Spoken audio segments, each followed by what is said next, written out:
go, let's go, let's go, let's go, let's go. Get on in here, get on in here, get on in here. Make sure on your way in here you like this stream. Make sure y'all jump in the comment section. And most importantly, I don't care where you're viewing this from, as long as you are viewing it, make sure that you subscribe, subscribe, subscribe. Let's go, let's go.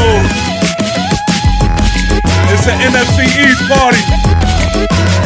It's an NFC East party. I need all my Giant fans to let it be known you in here. Say what up. All my Dallas fans, let it know what up.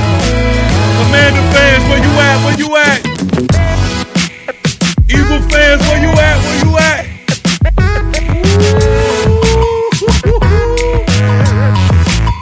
Let's go, let's go, let's go, let's go, let's go, let's go.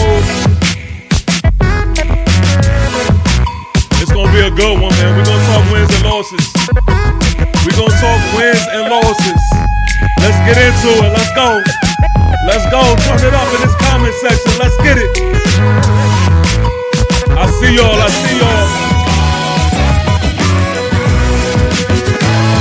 Shout out to my guy Frank White for being the first one. He said he's gonna be the last one to leave. B5. Full fun. I see you.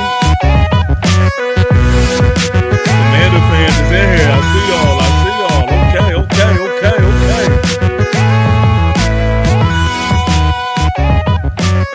Eagle fans, I see y'all as well. Okay, okay, okay. Respect, respect. Yeah, yeah, yeah. It's your guy who was never lying. Sometimes define the way the Giant. Ladies and gentlemen, welcome. Thank you for lending us your time. Thank you for tuning in, man. As you already know, this is the NFC East Soldier edition of our NFC East Roundtable.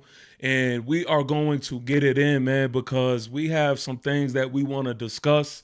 But this is our record prediction live stream, man. So we're going to talk wins. We're going to talk losses. Y'all already know how we give it up, man, in the chat. Y'all talk your shit. Keep it respectful, please. I don't want to have to block nobody, get nobody out of here. Like, let's be adults, but make sure you definitely talk your shit, all right? We welcome that. And talk football, too, man. Let's not, you know, just be all ignorant here, man. So I'm going to let the intro play. And then we gonna begin the proceedings, man. So let's go. Nabers!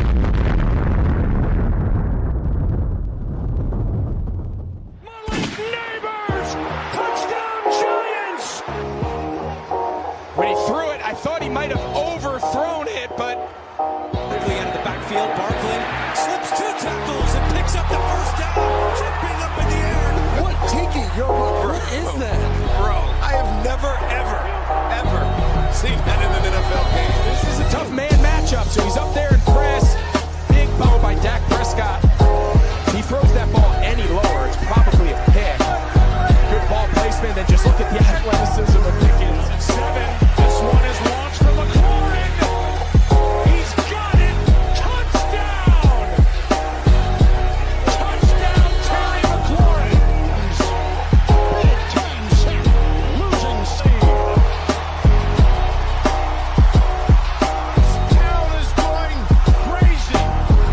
There's a man hang on. Big day is Super Bowl champions. Dallas 52, Buffalo 17.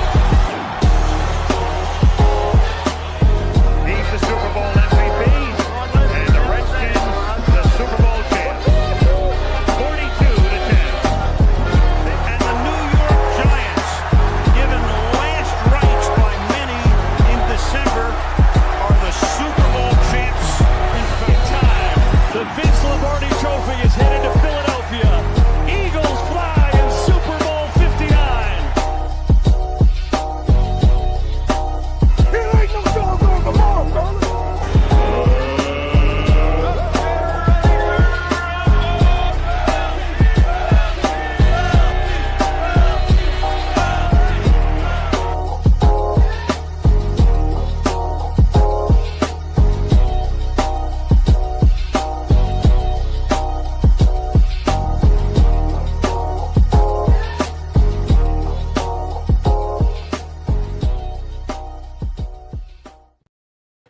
Yeah.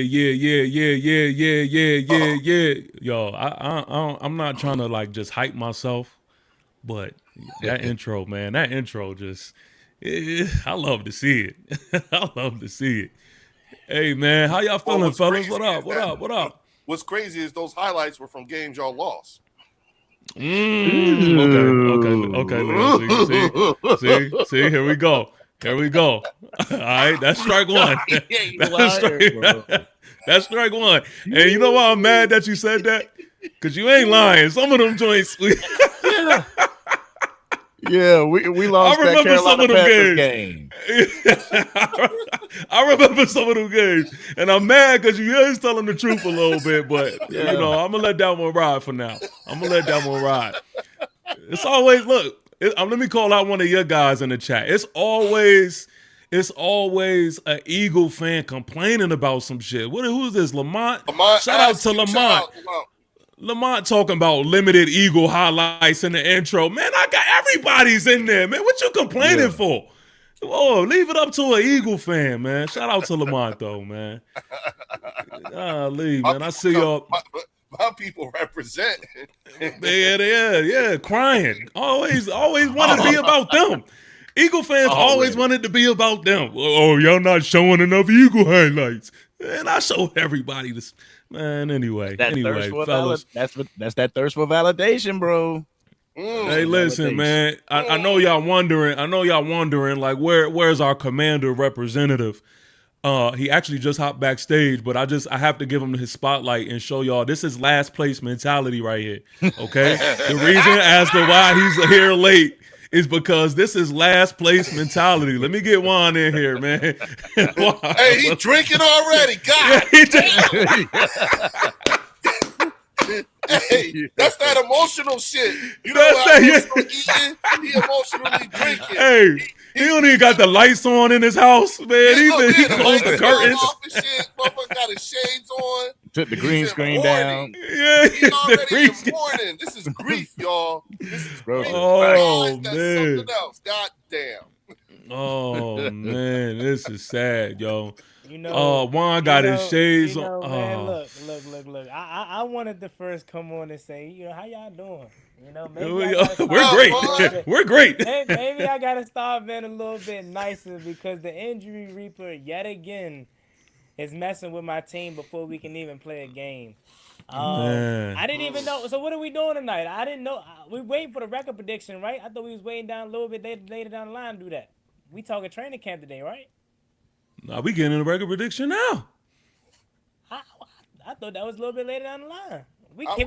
Can I see how my team look first? Damn, we already down the starter. I was gonna say we understand. We understand. You know my man Bird. Last time I checked, Makai Lemon and Devonta Smith a little shaken up. So can we get into how camp going on first? Hey, I pretty much know the gist of how we gonna look. I mean, but hey, if I was a Commander fan, I understand, man, because y'all. I just say let's talk camp first before we get into record predictions. We can wait a few more weeks for that. That's my thing. Why y'all want to hear my delusion so fast? Why y'all want to hear me say Super Bowl champion? Man, he trying to change the whole show up. He coming in late. When you had the Stephon Diggs, signing, we were told you were going to the Super Bowl. That's what I want to talk about today. Forget the record prediction. I want to talk about that. Bro just got done running. He just got done running down the street. Yeah, that's why he late. Yeah, I'm late because the injury reaper want to mess with my left tackle. I'm blaming TP. Last time we was on this, he talked about how Andrew Thomas was better than Laramie Tunsil and Jordan Mailata and Lane Johnson. All of them. It's your fault my left tackle hurt. You put a hex out on him. I'm blaming you. Ooh, I would never. Right there. I would never. Well, you know what? Let's actually start there. Let's start with, I mean, you have the positive and negative to the Commander conversation. Let's just start with the negative. Let's get this out the way, man. Y'all took a bad fall, man. Larry Tunsil appears he tore his tricep, if I'm not mistaken. And so we could expect him to miss some quality time. I mean, hold Juan, up. Yeah. You got to do the intro. Like, shout out Angry Cowboy coming in. You know. Oh right? man, you know what? I got distracted. Leo, thank you for okay. keeping me right. Because thank you for getting me right. It was a good distraction. We were laughing. Yeah. Well, you know what? Let's keep it on the same note. So Juan, before you get into your thoughts and feelings, please introduce yourself and let people know where they could, subscribe to you and all that good stuff. And then we'll go from there. Juan, the floor is yours. I don't want to step on your toes right now. Get it out, brother. This is a safe place. You put a hex out on my left tackle. Oh. Anyways, what's up, y'all? It's your man Juan Gotti. Juan from Juan Gotti Talking Sports. I'll cover the Washington Commanders. I'm a Washington Commanders fan. You can follow me on all platforms, YouTube, Instagram, TikTok, Juan Gotti Talking Sports. If you want to keep up with the latest on the Commanders, if you're an NFC East enemy, they always say keep your enemies closer. So I welcome Giants, Cowboys, and Eagles fans to the community because at the end of the day, this is the best division in football. And, as TP said, we took a hit out. So I'm going to let them get back to it. But come rock with your boy this season. We're going to be lit. You want to get this super chat, Juan? Yeah, that's my man Dog Gunner right there. He says, thank you, Dog Gunner. If Leo or Angry said something, I wouldn't even really have no pushback. And I'm a little disappointed in the Cowboys and Eagles representative for not having my back because the Giants fan is the one that's talking about last place mentality. The Giants don't try to turn the people against me. He's trying to get some help. I'm just saying. Anyways, let me finish reading. What did it say? Last place mentality. We won 4 straight against the Giants. The Giants. Okay, that caught me off guard. Never heard that one before. And about to sweep you again, Giants live in the basement. HTTC. You heard what he said. Y'all live in a basement. Your hopes and prayers is on a washed up Odell Beckham. Come on. That sounds good, but y'all know that's not the truth. Cam Scatterbo, I thought ain't he already hurt again? No, he was back practicing. He's just fine. We all getting banged up in training camp, and it's funny how you're saying something. You're the loudest one out of the bunch. Leo, can you say something? Because at least I could be like, hey, y'all won a Super Bowl last Look 2 how years. pathetic. Y'all won a division. Why are we letting this blue Leo, help me. Leo, help me. He's whipping up on me, Leo. No, help me. Literally, I'm only saying that because all I got to do is say, have you beat Jay and Daniels yet? And that can end the whole conversation. When's the last time? No, it won't end the conversation. Yes, it will. No, you haven't beat us. Well, Leo, you're right. Before I get too deep in the conversation, go ahead and introduce yourself to the people and all that good stuff. Because I'm ready to hit the ground running, and I don't want to get too into it before we do our introductions. What's happening, everybody? It's your boy Leo coming to you from the bird section. Oh, y'all know I'm in here to represent. We got our peoples in here. Shout out to Angry Cowboy, Juan Gotti, and TP Wade, a Giant. We gonna battle it out today because it's the shit talking time. So I'm ready to talk shit. People thought I let y'all off the hook a little too easy last time, so I gotta add a little spice to the conversation and everything like that. At least that's what I thought until what happened with Juan and them last week. I was just like, oh, let me be quiet. So with that, I'm going to turn it over to my man, Angry, let him get his off his chest. What's up, everybody? What up, fellas? What's going on with you? What's going on with the Eagles fans? What's going on with the Commanders fans? What's going on with the Giants fans?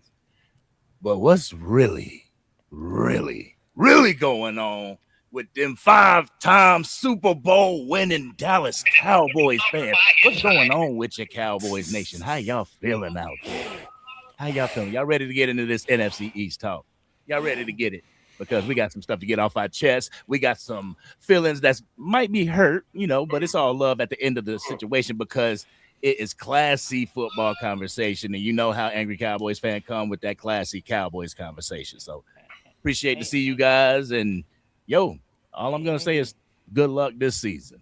Angry, I'm just over. Don't mind me, Angry. I'm just over here blowing off the VHS tapes, Yo,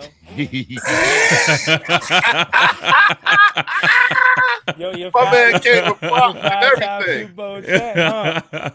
Man. Woo. Oh man, Anyway, Door Gunner's back, man. Talking about. My Commanders fans are representing tonight. We need to represent because it's a little rough over here now, man, with the injuries. But shout out to Door Gunner. He says, one, they lost to a third string quarterback last year, or third stringer last year. New staff, but the same old Giants. And that's what I was just trying to tell TP last time. I ain't gonna rain on this parade because John Harbaugh is a respectable name. Who else was a respectable name when we were in that same predicament? Ron Rivera was a well-respected coach. And we put so much stock in Ron Rivera, and we seen It's not the same. how things operated. I'm just telling you, it very well could be different. But I'm just telling you, don't put so much stock in a head coach when he has to still fill out a roster. The things Wow. people say. Is that not fair to say? Boy, I mean, Has John Harbaugh ever been good at filling out a roster, or was it Eric DeCosta and Ozzie Newsome? no. What John Harbaugh has always been good at doing is making sure his team is disciplined and ready to win football games. See, one thing about John Harbaugh, he's consistently winning, and I already mentioned this before, but I'm going to keep reminding people in case they forget. John Harbaugh has no problem playing the teams in this NFC East division. So I don't think that's going to stop now. So speaking of my head coach, y'all have never beat my head coach. Y'all want to talk about we never beat Jaden Daniels? Well, y'all never beat my head coach, okay? So once y'all do that, then we could actually talk. And that's why I can't wait to get into this record prediction whenever Juan actually wants to do it because all jokes aside, the only reason I say that is because because the record prediction is going to take a while. I wanted the whole show to be predicated around that and after, But if we already going to do it, F it. Let's get to it. I mean, I wanted to check the temperature of Cowboys camp. I wanted to check the temperature of Giants camp and Philly camp, but hey, if we gonna get to the record predictions, F it. Let's go. Let me change the title on my end then. Record prediction. Well, let me ask, fellas, y'all still with the record prediction tonight? Oh yeah. Okay. Oh yeah. Angry, how you feeling? Man, it is what it is, bro. Like, Okay. I wait till at least preseason, but we can get it in though. That's all I was saying. But let's do it. Let me change the title on my end because now I'm about to talk greasy. Okay, I was gonna keep it. Shit. I was gonna keep it P. You know what I'm saying? I was gonna be respectful. We lost Laramie Tunsil and all that, but damn well we still got 5, so I'm still talking greasy. Let's do it. Let me change the title on my end though. Let's go. I'm gonna get your guy. This is clearly another one of your guys here, man. We on fire tonight. Yeah. We on fire tonight. That's what I love. I don't know why. Commanders Nation. He says, what Harbaugh's always been good at is play calling the game into a loss. MFA, the worst closer of the decade of football, or the worst coach of this decade of football. No. What you gotta say about that, TP? See, shout out to my guy. See, this is the thing, right? Jared talks football. Shout out to you. I'm listening. What's up? Yeah, I mean, Jared talks football, but does he talk sense? Like, come on, man. Let's be real here. Like, the facts are the facts when it comes to John Harbaugh. Like, you can put all of these labels onto him, and you could try to decorate it with whatever you want to decorate it with. But the facts is this: he's consistently in playoff contention. Like, he's consistently, giving a good product on the field. He is consistently developing players. Like, he's consistency a good leader of men. So I am not like falling into the, John Harbaugh hate just because he's in the NFC East division now. Like, come on, let's stop it. Like, y'all could try to, butter it up and make yourselves, sleep better at night. But y'all know what it is with John Harbaugh. He's exactly what the New York Giants been missing. And now that we got him, it's going to be a lot of head falling and tears from these wonderful teams in the NFC East division, man. But Door Gunner is back some more. Door Gunner has another one. Shout out to my Commanders Nation, man. This is what first place royalty looks like. This is what I'm talking. We coming in hot. My man Door Gunner. Dart is DJ with a sweatband and swag. LOL. And look, if Hold Daniel on. Jones, is he talking about Daniel Jones? Yeah, of course. Is he talking about the guy that put? Is he talking about the guy that put belt to ass every time he lined up against the Commanders? Is he talking about that Daniel Jones?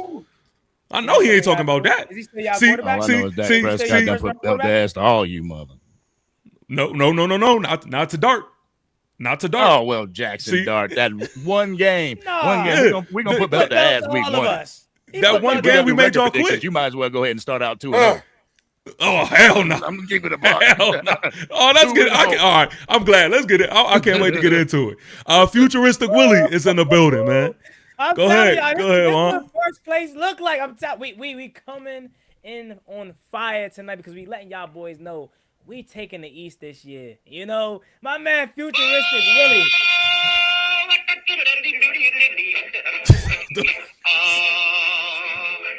Yo, I'm gonna keep it a buck, man. Washington gonna come in the same way you came in today. Last. Yes. You sure? Yes. You sure? Yo, what is that? What the hell is that? Trolling me. You trying to troll me, but that's Who's that, Leo? Is that Leo? That's just, somebody hear something wild. I don't expect nothing less from an Anyways, y'all boys stop running from this that's what y'all sound belt. like. Y'all sound like Uncle Pecos. Y'all boys stop Go ahead. running from I'm this sorry. belt. Go You ahead. heard I'm what he sorry. said. No. Don't be sorry, because that's what I Go expect from an My bad. Eagles fan. You know what I'm saying? I get it. Your run's over because we're here. But shout out to my guy, Futuristic Willie. Dart is so okay. That look, if you really want to talk about a TP, Antonio Hamilton Sr., a 32-year-old, 33-year-old cornerback, was hooping against y'all last year. I think he had an interception on Jackson Dart. I think Mikey Sarah still had an interception on Jackson Dart. So whenever you want to talk about the Washington Commanders, you haven't beat Jaden Daniels, how has your quarterbacks fared against us in the last 4 games? And not good, especially your boy Six. He looked horrible against us. But anyways, I digress. We're going to sit on my high horse because we win in the East. That's what I got to say. Man, let me see. Who's this? This is Nathan Cashwell, man, with a $4.99 super chat here. He says, Harbaugh has always had a good QB. We don't know if he does or not, but Commanders definitely got a top 2 QB in the division in front or behind Dak. I like the way that sounds. You go ahead and erase the in front. You know, that's a conversation. That's a conversation. You could just erase erase the whole thing. Yeah. Like that ain't true. Erase the whole thing, TP. You don't have a dog in the fight yet. You heard what he said? Nah, this is just a bunch of bullshit that sounds like it makes sense, but it doesn't. We don't know what 6 is. Dak Prescott and Jaden Daniels are the 2 best quarterbacks in this division. All right, we don't know what 6 is, but we know what JD5 is? Yes. Are you sure? Yes. Are you sure? Because I feel like we only had this conversation 30 million times already. I feel like we only got a sample size. We don't know what JD5 is just yet. So if you call Jaden Daniels a sample size, what do you call Jackson Dart? Since you're I'm saying if you're gonna call Jackson Dart a sample size, then we gotta have the same. How are you gonna call Jaden Daniels a sample size when he played in every single game his rookie year and took his team to the NFC Championship game? That's more because than I'm trying. You know why? Because I'm trying to look at what he did last year, but I'm sorry, I can't find it. And every That's game why he played, he was stellar. By the way, no, we already had that conversation about stellar. Exactly. So I don't understand why you continue to try to put these two in the same boat. Listen, I'm gonna give you. He's in front or behind Dak Prescott. In my opinion, I think he's in front of Dak Prescott, but I'll digress. Shit. Yeah, but exactly. That's the delusional talk. He's in front of Dak. And I don't even, Angry, I'm going to let you take care of it because I don't even want to, speak for the Dallas. You remember my criteria for quarterbacks. Everybody is different. If you're going to go off of stats and if you're going to go off of seasons, of course, Dak Prescott is going to be better than him because not only has more, obviously, statistical stats than Jay Daniels, he's whipped our ass every single time as a team. But I rate quarterbacks off of skill and talent and team and the way that a quarterback can win because of. You know how we were talking about Jalen Hurts last time and how I felt like his team is a big reason why he's successful? Jaden Daniels and Dak Prescott are 2 quarterbacks that have shown the ability to put their team on their back and win them games, whether it's just regular season or postseason, because we know Dak is a little bit in the postseason, however. But I digress. Go ahead, Angry. Take a Door Gunner here again before Angry go, man. Go ahead, Juan. No, go ahead, Angry. Door Gunner. No, Door Gunner got a super chat right here. I don't know if you want to hear this though. That's why I'm trying to say. I don't want to. I don't want to because I don't want to have to continue to shit on 6, even though we don't know what he is. However, you insist. So Dart has more trips to the tent than wins. Now look, Door Gunner. Okay. Damn. So door gunner, I'm gonna just ignore that comment. But I'm giving you strike 2, okay? Y'all, I'm trying to be nice to Commander fans because y'all got a lot going on over there right now. So I understand, like I'm giving y'all the time to like regroup mentally. Y'all dealing with a bad injury. And I don't even really want to get into what this could possibly be for y'all losing Larry Tunsil. So I'm gonna give y'all 3 strikes. Door gunner, that's your second strike, okay? You try to strike out one more time, and I'm gonna have to give you a reality check. So I'm gonna let that one ride. Couldn't be me. I would never give a team that I didn't beat in the last 2 years a break. I wouldn't. See, 2 years? Ooh, that's 2 years? That's what Giants fans do, though. A team that has we've been whipping on y'all so long that it doesn't really affect us. Memory, have you beat our quarterback? No. Okay then. So move on. Look, we'll get into that. Let me catch up with these super chats, and then we gonna pass it off to Angry. I love how these super chats is coming in though. They coming in. They in here. Talking sports with Bill says Washington, y'all lucky you didn't face Dart last year. You would have got swept. Facts. Y'all gonna know how good Dart is this year. Come on, man. I mean, that last game of the season, like he was ass. He had like 3. I was at that game. He was not ass. Oh my God. He wasn't good, but he won't like ass. Your man got to do his fact check. He said that we ain't playing him, and last time I checked, he was horrible against us. No, because what I'm getting from this is he's not really looking at that game like nothing. That game meant nothing. It was nothing. Oh my God! But you cannot have that same. You can't have that same mentality when you go off week 18 last year against the Cowboys. No, you know why that's different. You know why that's different. You know why? I was wondering that. You know why that? Let me tell you why that was different. Moving the goalposts here. You're right. I am moving the goalposts. You caught me. Ooh, got me. But listen, this is why I'm moving the goalposts. It's because we always know, man, the last game of the season, it got that little sting on it. Like, we just want to finish the way on the right page. We want to finish the right way. And that's what it was versus Dallas. Like, when we was whooping up on them, they didn't have plans to sit Dak. We was whooping up on them so bad when they got into the locker room in the first half, they said, yo, look, we can't continue this ass whooping. There's no point. Like, why play this hard? Let's go ahead and sit them. That's what happened. So I like the fact that Dart showed that those ties are changing with Dallas. That goalpost went from the 10-yard line all the way to the 1,000. God damn. For real, you just moved that goalpost something serious, bro. Yeah, hey. Nah, you can't say week 18 don't matter. And then in your case, week 18 matters. Nah, come on now. The only time that week 18 matters is if you take a trip to the playoffs and that game depends upon it. All right, so let me ask you this. You can't. So do you ever see your team go out there and play with no type of initiative? Like no type of willpower. I seen the defense do that all last year. Well, that's what it was versus the Commanders. I mean, we just, but hey, y'all won. Y'all won. End of story. So whatever. If y'all want to hang your hat on last year's win, cool. If it helps you sleep at night. But all I'm saying is, all right, that's strike 3. You know what? Let me read this, and then let me talk to Juan real quick. BC Weasel 199 super chat says Dak and JD5 is not better than Hurts. Okay, well, what's your criteria behind it? If it's winning, then I can't say nothing. But if it's off of pure talent and you win because of, then I can have a conversation with you because clearly talented-wise, Jaden Daniels and Dak Prescott clears Jalen Hurts, and it's not a question. But if you're going to flash your Super Bowl ring and your winning percentage and your team and Howie Roseman, I can't argue with that. You got it. Yeah. You got it.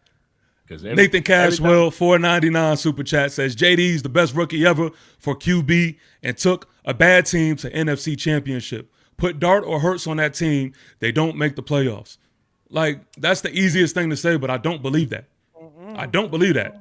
No, like, JD didn't do nothing that year that I feel like Dart necessarily couldn't do. Wow. Like, do I don't believe that. Did you watch that year? You sure about that? You sure about that? Can he go into Detroit in the division round, the 15-2 Detroit Lions, and drop 45 points on the Detroit Lions, the best team in football that year? Question mark. Yes. You know why? Can Jackson because I seen him do. Jackson Dart with broken ribs and a little bit of luck in this. Of course, I'm gonna be honest. But with Jackson Dart with broken ribs, can he heave about a 55, 60-yard ball to the end zone and produce one of the greatest plays in NFL history, i.e. the Hail Mary to win us a game? All four of our quarterbacks could have done that.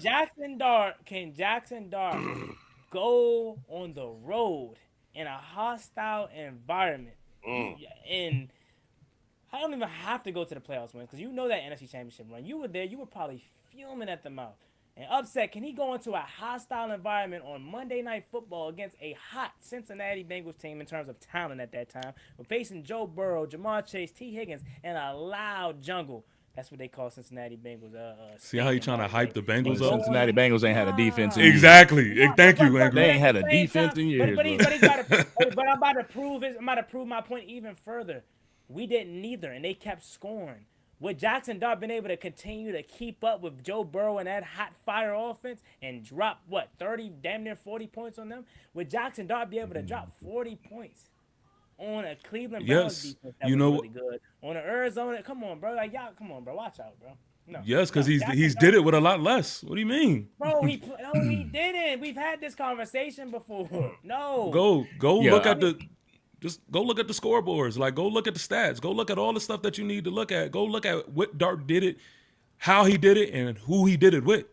Like, of course, I believe he can do that. So you continue to have this same conversation, but then when I come back with a rebuttal and say my guy did it and took his team to the NFC Championship while doing that, and it's still, okay, Jackson Dart is this. Your guy didn't go anywhere with that. My guy had the same predicament, if not worse, and took his team to the NFC Championship. That's when I say. Can I hit a? Yeah, can I dispel a little reality for everybody?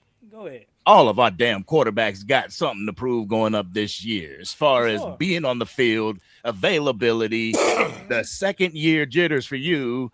If Jalen Hurts can hit anybody over the middle of the field and actually carry a team instead of a team carrying him, we got a lot of shit to prove this year. You know what I'm saying? Dak Prescott, every other even year, he's been out. Right. 2020, 2022, 2024. Here we are, 2026. Is he going to be able to have a good year this year? You know what I'm saying? Jaden Daniels. A healthy year. There you go. A healthy year. I shouldn't say good year. Right. Jaden Daniels. Can he stay out on the field? Can he be the Jaden Daniels of his rookie season? Or is it that new car smell? Also, John Harbaugh with Jackson Dart. Can they flourish together? You know what I'm saying? Just because he had Lamar Jackson and the Baltimore Ravens were able to do shit, especially with a dope defense, will Jackson Dart be able to repeat that? So we all got questions going into, preseason and into the regular season. That's a fact. We sitting here complaining and quarterback this, quarterback that. We're going to have that conversation all damn night, y'all. I'm glad you did that. Because Juan, like him and his ways, bro, like he'll try to take me there, man. But I'm putting it on him. We can have that conversation all night because my guy's the best in the division, but I digress. See that? I'm gonna leave that alone. Angry. I like where you ended it. I'm gonna leave it alone. I'm gonna just let him live in Delulu land because the fact of the matter is, he's going through something mentally, as we could clearly see with the dark shades, no lights on, coming in late. Like he's clearly going in, doing something. And I just really hope and pray that whoever that is at the left tackle position is going to be able to step in Larry Tunsil's shoes and protect y'all QB1, protect y'all leader, protect the guy that is going to take y'all to wherever it is that y'all think he is going to lead y'all to. Hopefully that left tackle is ready for that type of task, because you know why? He has somebody like Abdul Carter that is going to be lined up against him. He has somebody like a Arvell Reese that may be coming across his neck. So if he's prepared for that, then okay, feel good. But if he ain't, what I would do is I would keep those shades on, stay in the dark, and sometimes mute your mic when the big boys is talking, all right? Because we're talking about actually competing in this division. We ain't talking about starting off slow, waiting for Larry Tunsil to be back and all this other stuff. You know what to do to get me fired up. Because how you gonna say, I'm gonna leave it there, let her live in the Lulu land. But then your ass is the most delusional one up here talking about the big boy league or whatever you just said. You're the worst team here. You have not beat us. And however, your team is trash. We're trying to give you a pass. You have a super chat, Juan. You have a super chat. Oh, you gonna cut me off? You know what? Okay. Like, that's what I'm saying. I can You all like a I can respect because he know he crazy. I can respect. I know y'all gonna say this. Oh, you glaze. I can respect if an Eagles fan or a Cowboys fan, for that matter, say anything, because for one, again, we have not beat Dak Prescott but one time. The Eagles fans, they're Super Bowl champions, they're back-to-back division winners for the first time. We had that for the first time since 2005, I believe. Like, they have a reason to talk. You don't. You should be the one muting your mic and then only talking when talked to. That's me. That's just my opinion. Until you can win something worthy. I'm gonna let you get the last word. You have a super chat here. Here you go. Jared, I appreciate you, Jared. My man, he say, Juan, I love you, but right, pure talent perspective, Dalton Hurts don't breathe Five's air. Thank you. But at the same time, the sample we have for Five is small. Talking sports with Bill. $5. We can't talk about this. Yo, I'm trying to. Yo, I'm just trying to get through the super chat. Yeah, because it's piled up. It's piled up right here, man. And we've been talking about it. It's cool. You know, man. We gotta read it. I get it. You want to get to your Giants, brother. I get it. Talking sports with Bill with the $5 super chat. He says Commanders will be basement dwellers. See, I'm gonna leave that alone. I'm not gonna add on to that. I'm not gonna add on to it. I'm gonna just leave it alone. Wake up every day liking the Giants, bro. Like literally, like you're a Giants fan, my God. That's a beautiful thing. That's horrible. That's a beautiful thing. Shout out to Blessed by God with the with her being a member for 8 months of the Bird section. She said, "Good evening, panel members. # Bird Gang." What up, Blessed by God? Good evening. Thank you for being here, Mama.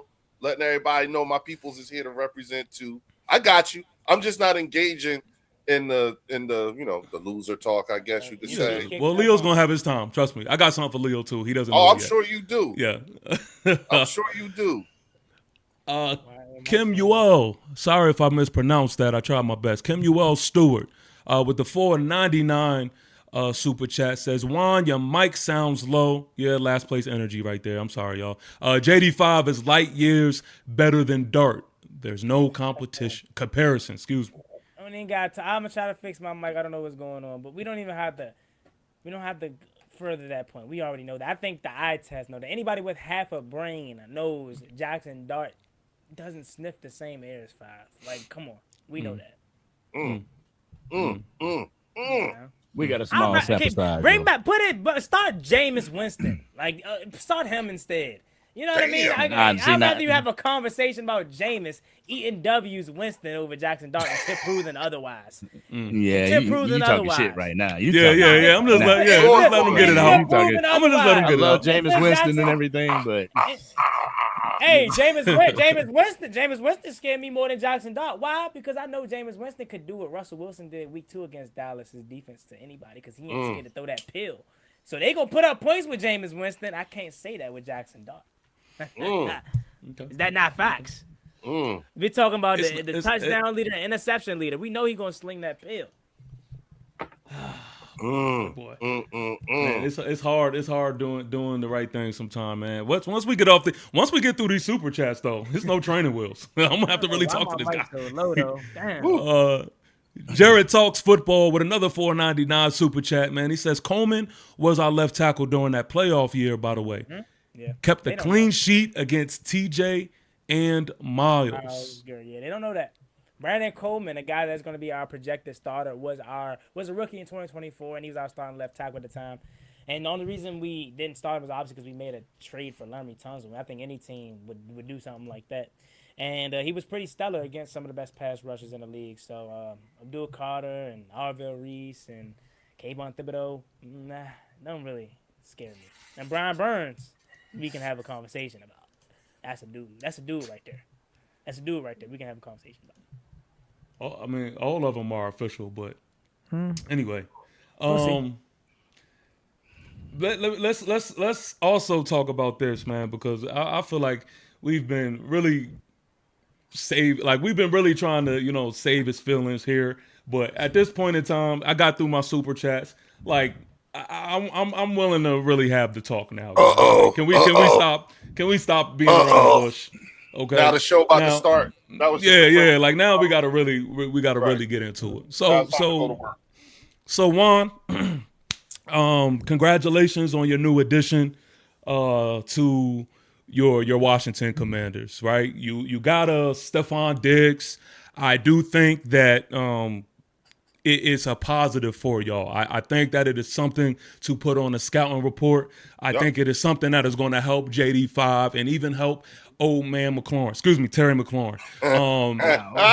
But what I really want to get into, is the way you showed your ass when that news came out. Now, you decided to go on a live stream and talk about Super Bowl us, Super Bowl. Whoa. I'm gonna give you an opportunity right now to just say you were in the moment and take it back. Now, if you do not choose to take the lighter and a humble way out, me, Leo, and Angry are gonna have a come to Jesus moment. We're gonna have to sit you down and we're gonna have to talk to you. Okay, so the floor is yours. You do whatever you want in this moment, but I'm giving you your opportunity. Decision time, motherfucker. Now, long and hard. First things first. You know what I'm saying? Let me go ahead and address Stephon Diggs. You know, TP, I'm gonna apologize, okay? I was a little bit too rough when you coming into the show tonight. This was probably a big reason why we got Stephon Diggs, because you kept speaking it into existence. So shout out to you. Never lying, sometimes defiant. But what I will say is the disrespect to Terry McLaurin is crazy. Old man Terry McLaurin is insane. A guy that you guys cannot cover, whether it's Deontay Banks, Tyler Nubin over the years, whoever you want to say out there, can't cover Terry McLaurin. So let's go ahead and talk about that. Whether it's Taylor Heineke, it's Jaden Daniels, Carson Wentz, whoever, you can't fuck with McLaurin. Let's just put it that way. I tried to be nice with it, but you're disrespecting my guy. You cannot fuck with Terry McLaurin. Anybody want to put up the stats against the Giants? Okay. Now, Stephon Which Diggs, year? I'm talking about since he's been in the league in 2019. Let me say it again. You cannot fuck with Terry McLaurin. Deontay Banks never locked Terry McLaurin up? Deontay Banks got shit dropped on him after that game. He went in the locker room. After that game, right? But did he ever lock him up? Did he ever lock him up? He was upset. No, we watched that game. I watched that game vividly. He did not. Lock Terry McLaurin up. Leo. Yes, sir. Who are you more? Who are you more? I don't want to say scared. I don't want to say worried. Who are you paying more attention to? Devontae Smith or Terry McLaurin? Devontae. You can't. Who are you paying more? Who are you paying more attention? Who are you paying more attention to? Malik Nabers or Terry McLaurin? Malik Nabers. I would tell you. Who are you paying more attention to? CeeDee Lamb, George Pickens, or or Terry McLaurin? CD and the Terror Demons. But what's your Angry? Do you have any other different answers than what Leo had? Absolutely. Okay, my point is this. There's levels to this NFC East shit. There's levels to this wide receiver one shit that we talk about. And Terry McLaurin is a little pup compared to the big dogs. Okay, we are the elites of the elite in the wide receiver one position. I'm not gonna be petty because I know ball and I watch the whole league. So I know when my eyes tell me when I see a guy like Malik Nabers, that's a guy. That's a potential top 5 receiver in the league. But if I wanted to be petty like how you try to be, all I gotta say is he ain't finished. It's only one season. It's only one season, and then when he came back, he got hurt the next year. But I ain't gonna do that because I know what my eyes tell me. Malik Nabers is a dog. Angry. Are we gonna talk about moving the goalposts or not? I didn't move the goalposts. I'm just saying, if you're gonna talk about Malik, you gotta talk about Jaden. I was just about to say that. If you say Jake, I'm not moving the goalposts. Oh, okay. That's not what I just said. I just said I could be petty and talk about how we only seen Malik Nabers do it for 1 year, but I'm not because I know what my eyes seen and I know what my eyes tell me. Malik Nabers is a dog. You can't admit that about Jaden Daniels when it compares him to Jackson Dart. I said he's a dog. No, comparing him to Jackson Dart, you try to say it's a small. Is he better than Jackson Dart? We don't know. We don't know what Jaden Daniels is. That's what that was your whole point. You can say somebody's a dog, but then also on the side of your neck, you're gonna say, "Oh, we don't know what he is." Okay, so do you feel Nabers? I'm not gonna say that because I know my eyes seen. Devonta Smith, I love Smitty. Smitty's a dog. But you cannot say he's better than Terry McLaurin as a 1. This is the first year we've seen Devonta Smith as a 1 since his rookie year. Now Devonta Smith next to A.J. Brown, that's a different conversation because this is the first time that Terry McLaurin's had a true guy next to him that's going to actually command more attention. But no, you cannot. You disrespecting 17, and this wasn't even supposed to be about Terry. But you're disrespecting 1-7, a guy that has done it with like 25 different quarterbacks. Jaden Daniels is the first time that he's had a consistent quarterback ever, and he's still putting up 1,000-yard seasons. So again, when you want to speak I didn't say he wasn't football, good. I just said it's tears. I'm just saying. You saying, oh man, McLaurin, this, that, and the third. You saying it's tears to this. No, I'm not disagreeing when you talk about the potential of a Malik Nabers. But all I'm saying is put respect on Terry McLaurin's name. And at this current moment, since he's been the only number 1 receiver that we've had, the only person that I would give pushback to is Devonta Smith right now because we have to wait and see how he performs as the guy. George Pickens, that's a conversation. That's a conversation, truly. But I will give him that just for tonight. And CeeDee Lamb, I'll give him that for tonight. But again, I digress because I think the best of Terry McLaurin is yet to come at old man age of 31, since you want to go that route. But. Unfortunately, y'all should have done this a lot sooner for Terry. I think his best years are actually behind him. Why? That's just where I'm going with it. What is your factual reason why, though? Like, what is your reasoning behind that? Like, can we speak facts, though, or provide evidence of how you think the best years was behind Terry McLaurin? My reasoning behind it is because, for one, there are games where I feel like Terry McLaurin has completely gone silent. Like, there are games where I'm like, oh, did Terry even play? And I think that is a sign. I think that is a sign in itself to say, okay, yeah, this is a turn of a tide here. I also think that the injury factor is just different, especially when you're older in age. The way you recruit versus when he was a younger pup is just different. Third, I'm going to stand by this, right? I think that Terry McLaurin is a dog. I don't want to act like I don't know that. But in the same breath and time, I do believe that not just me, but I think even Commander Nation felt like Terry McLaurin just isn't the wide receiver 1 at this point in time to be enough. And I've been hearing a lot of Commander fans and content creators just telling yourselves, man, we need help at this wide receiver position. Y'all were in a panic before this Stephon Diggs pickup because y'all knew that the talent aspect just didn't feel like it was there.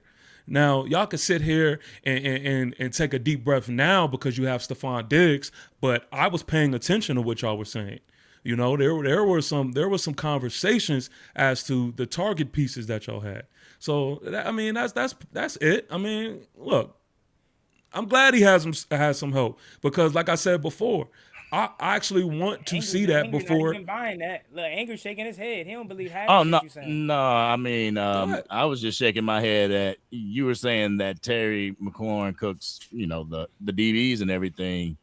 When I looked, and since Terry McLaurin has been drafted by the Washington Commanders, he only got 5 touchdowns on the Cowboys. 5. That's what, like 6-7 years. 5. So we're basing the stats of a receiver off of touchdowns. Touchdowns. Okay. Let's see. Last time we tried to have 706 receiving yards, 55 receptions on the Cowboys since he's been drafted. Okay. That's good.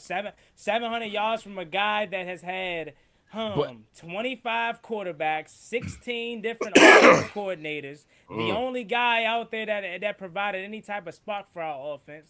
I will give you that. I'm confused. But I will give you that. Go ahead. I will give you that. Terry McLaurin has been the only consistent bright spot that you guys have had at the wide receiver position. Yep. Everybody else has been like Noah Brown and shit like that. I will give Terry McLaurin that, and he's held his own with the Washington Commanders, and he is a viable threat. But what I think TP is saying is that the whole levels thing is like, is he the one that you worry about when you worry about the wide receivers in the league, even the duos that we have going into this season? Is the Washington Commanders duo that to be feared? So let me go. I'm gonna try to make it quick because TP, man, bro.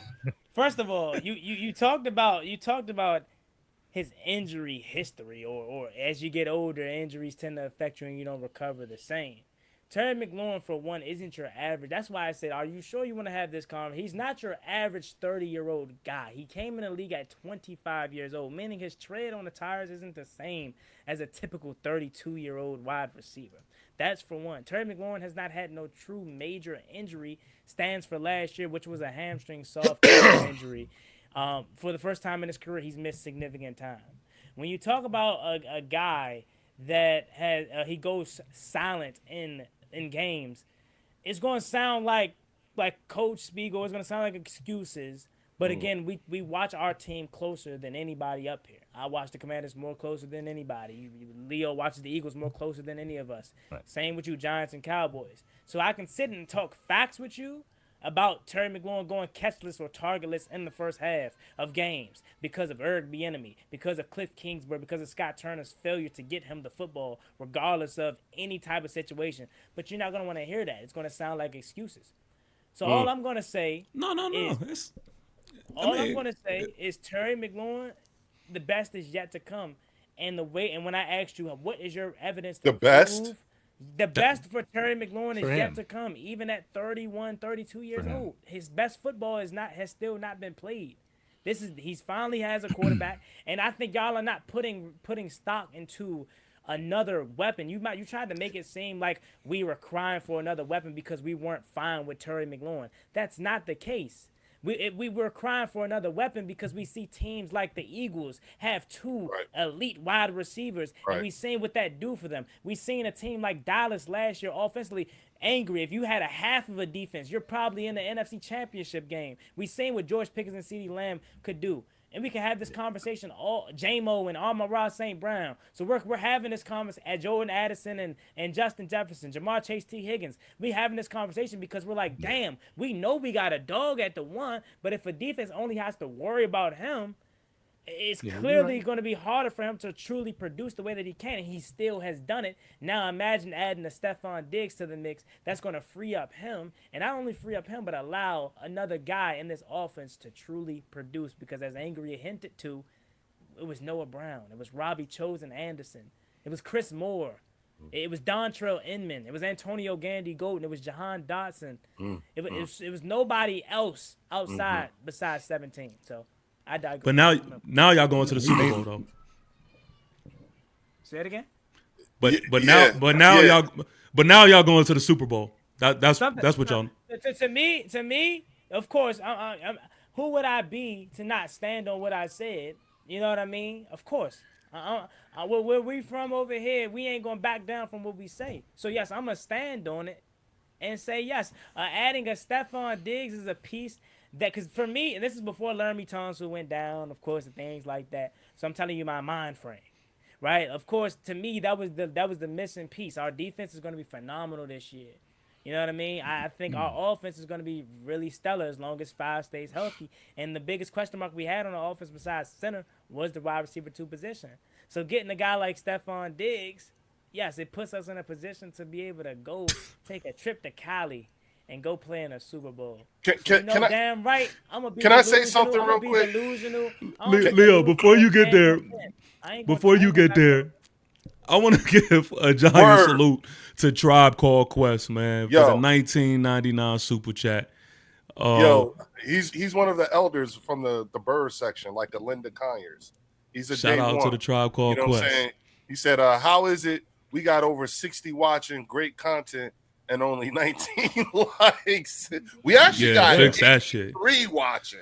Well, at least from the Bird section. What's the total number watching? 289 right now. So there is no reason there is no reason why we can't even get the likes up. Like, we ain't even asking for money. We ain't asking y'all to go run a mile. We ain't asking y'all to put in no strenuous amount of work, man. Support your guys by just giving us a simple like, and that way you could help us get the word out that we doing big things over here, man. Yeah. Like it up. Go ahead. Also in the description, man, you could subscribe to each and every one of these fellas, man. Just go right into the description. I made it easy for y'all, so y'all don't even have to search or anything like that, man. Go make sure y'all subscribe. Now, Randy Cadell says number 4 is the best QB in the East, hands down. Salute. I can't knock that. Okay, all right. I'm not gonna argue here. Can I say something here? It's on you, Leo. Yep. This is regarding the Terry McLaurin talk and everything like that. You know, one thing. Talk about that. Yeah, one thing I want to say. I always often point out the difference between Eagles fans and the rest of you guys. Right? Is we do not pretend like we don't know who people are. Okay, you know, Terry McLaurin's fucked us up like he's fucked y'all up too. Okay, a time or two. All right, and. That's a lie, but go ahead. I'm talking about throughout his career. That's why, and I specifically said a time or two. You know what I'm saying? The one thing I will do is I will practice a bit of humility in this regard when talking about a specific player and their accomplishments. I'm not going to downplay their accomplishments. Terry McLaurin burnt us a few times, a time or two. Same thing with y'all. Same thing with the Cowboys over the lifetime of his career. Okay, so I'm not going to take nothing, and it's because of those things is why I love the point earlier that was like Terry McLaurin for years was like the one of the brightest, if not the only bright spot on that team, and that's why I'm like when that was said, I was like that resonated because it's true, and I remember I want to say it was last year or the year before where it really started. The talk was like. Damn, like his best years are being wasted, have been wasted, you know, without getting a real solid, you know what I'm saying, for an extended period of time. You know what I'm saying? Like Terry McLaurin reminds me of Donovan McNabb, the years when he ain't had no help. You see what I'm saying? And so I think that when you look at where he at now, and I believe he's like, what, 31, somewhere 30, 31 or whatever, you know, his best days are actually behind him now. You know what I'm saying? He is getting longer in the tooth, you know, and the rebuild that the Commanders are currently in, it's actually going to outlast him. You know what I'm saying? And so, you know, I just want to make sure that at least from the Eagles' perspective, that these things be at least publicly acknowledged, because you know, I don't think Terry McLaurin has had a whole lot of help, you know what I'm saying, majority of his career. You know. Okay. You started off that beautiful soliloquy with, I think, wasn't the 100% truth, because you said Eagles fans, we're just different from y'all because we don't act like we don't know who others are. No, we don't pretend. Okay, we don't pretend. Y'all like to pretend. Okay, so you're saying you don't pretend, right? Right. That's your claim. Yep. I don't pretend. No, you or y'all? Which one is it? Because you said Eagles fans, and I'm here with the evidence. Both. I'm here with the evidence right here to show how Eagle fans think. Okay. Listen to this. Go Malik Nabers never had big plays in the NFL and then also big plays in the Super Bowl. He never did. What? Malik Nabers never had big plays in the NFL? What are we talking about? Not never. Oh, my God. Not never. Not never. A few moments later. You really believe that Eagles fans only watch Eagles players? We watch every fucking body, dog. You said Malik Nabers made no big plays. No, I didn't say that. Malik Nabers never. Yeah, you did. Yeah, you did, bro. Yeah, you did, man. Yo, don't tell me how Eagle fans act. Wait. I touche. Touche. So we'll leave it at me. The answer is me. Oh, okay. The answer to Okay. your question is me. You know what I'm saying? Oh, okay. Yeah. I should, I can't defend that. You know what I'm saying? I cannot defend that. It's not my place to. You know what I'm saying? I know what's going on. You know what I'm saying? But once again, that is not I can't defend that. You know what I'm saying? Now, that being said, you know what I'm saying? It does not detract from the fact that, you know what I'm saying, Terry McLaurin has fucked us up, as well as everybody else on this panel, except for Juan, a time or two. That's true. Okay. Yeah, so and I'm not going to pretend like that. I'm not going to you know what I'm saying? I'm not going to pretend like that never happened. And God damn it. I got him off twisted. Twisted. No, it's just like, how can you defend that? That's not true. I didn't think that either. I was like, oh no, that's not true. What? He said, look, hey, shout out to King EV, right? I'm shooting at him for getting at me the other day. We gotta definitely follow up on that. Get it done. Yeah. Best believe, we got something to talk about. But okay. I mean, look, at the end of the day, I do feel like, Juan, I'm actually answering the super chat in the same breath. Let me scroll back to it because I didn't forget about it. I'm not even ignoring the fact that Diggs is an addition for y'all. Like, I'm just not going to sit here and act like this means Super Bowl for y'all. Like, I'm going to help y'all get out that delusion that y'all are in. Like, calm it down. Yes, this was a good move for y'all. I'm not going to sit there and act like it wasn't. But Jared, I'm not going to sit here and be like, yeah, this makes y'all Super Bowl contenders. So, yeah, let's not going to gas him up, basically. Not at all.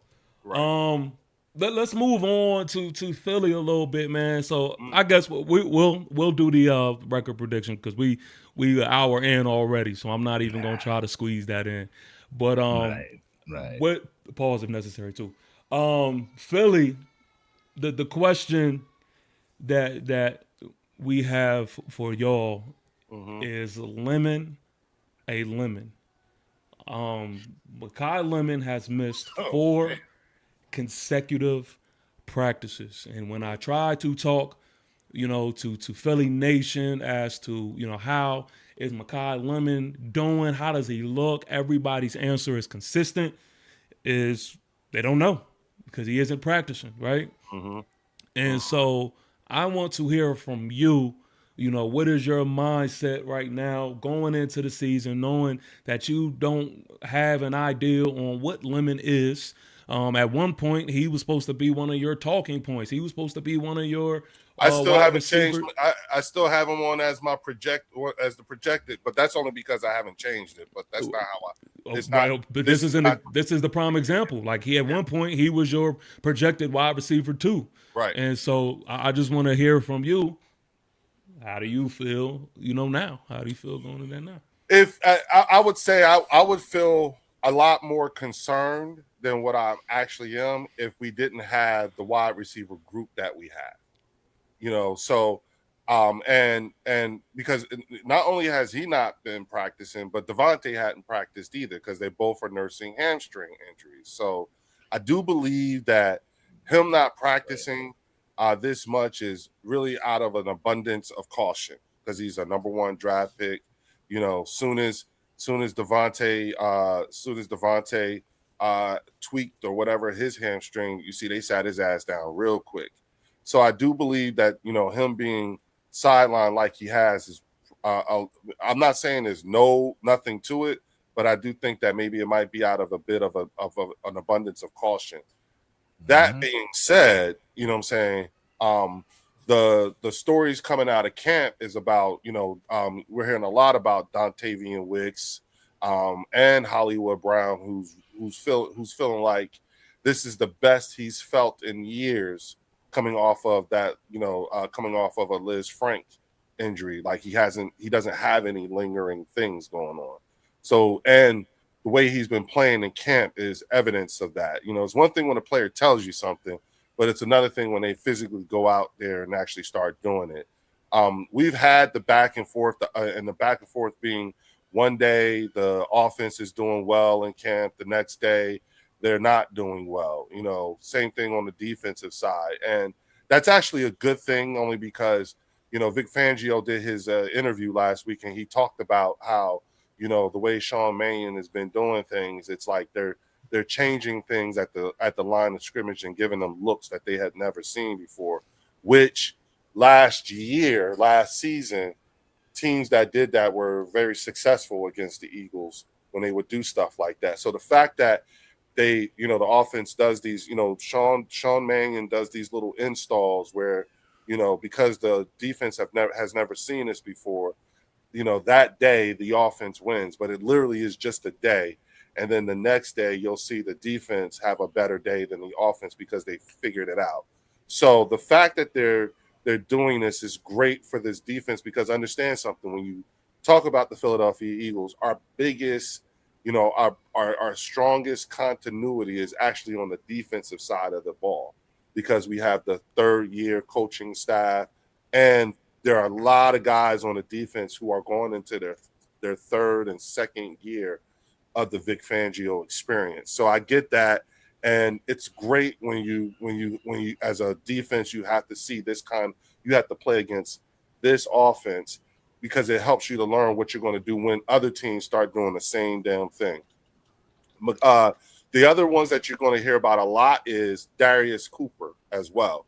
You know, Darius, you don't hear a lot about Johnny Wilson, but you do hear a lot about Darius Cooper, and it looks like Darius Cooper is going to probably end up making this being probably like the wide receiver 5, I think, or whatever, because we may end up carrying like 5, and I wouldn't be surprised if it was 6 wide receivers into the season based off of the way this offense looks. But I'm nowhere near entertaining the thought of thinking of Mekhi Lemon as a lemon.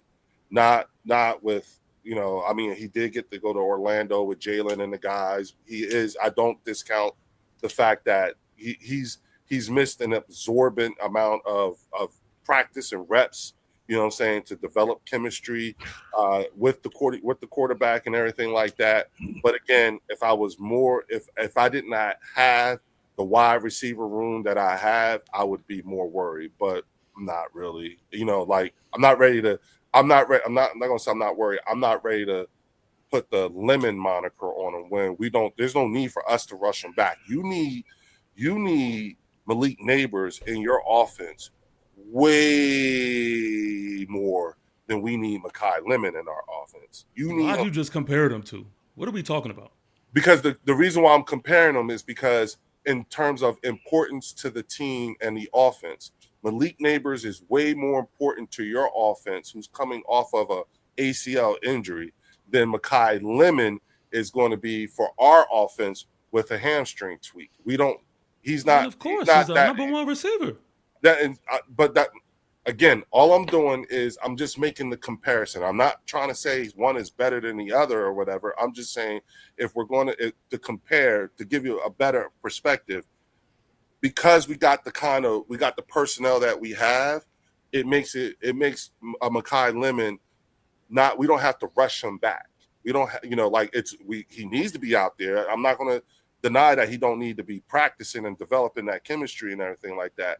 But my sense of urgency is not as ratcheted up for him to come back as, say, your sense of urgency to rush Malik Nabers back into week 1. So that's all I'm saying. You know, nothing else. It wasn't a dig or a troll. It was just a comparison in terms of what you may consider to be an emergency versus what I would consider, and why.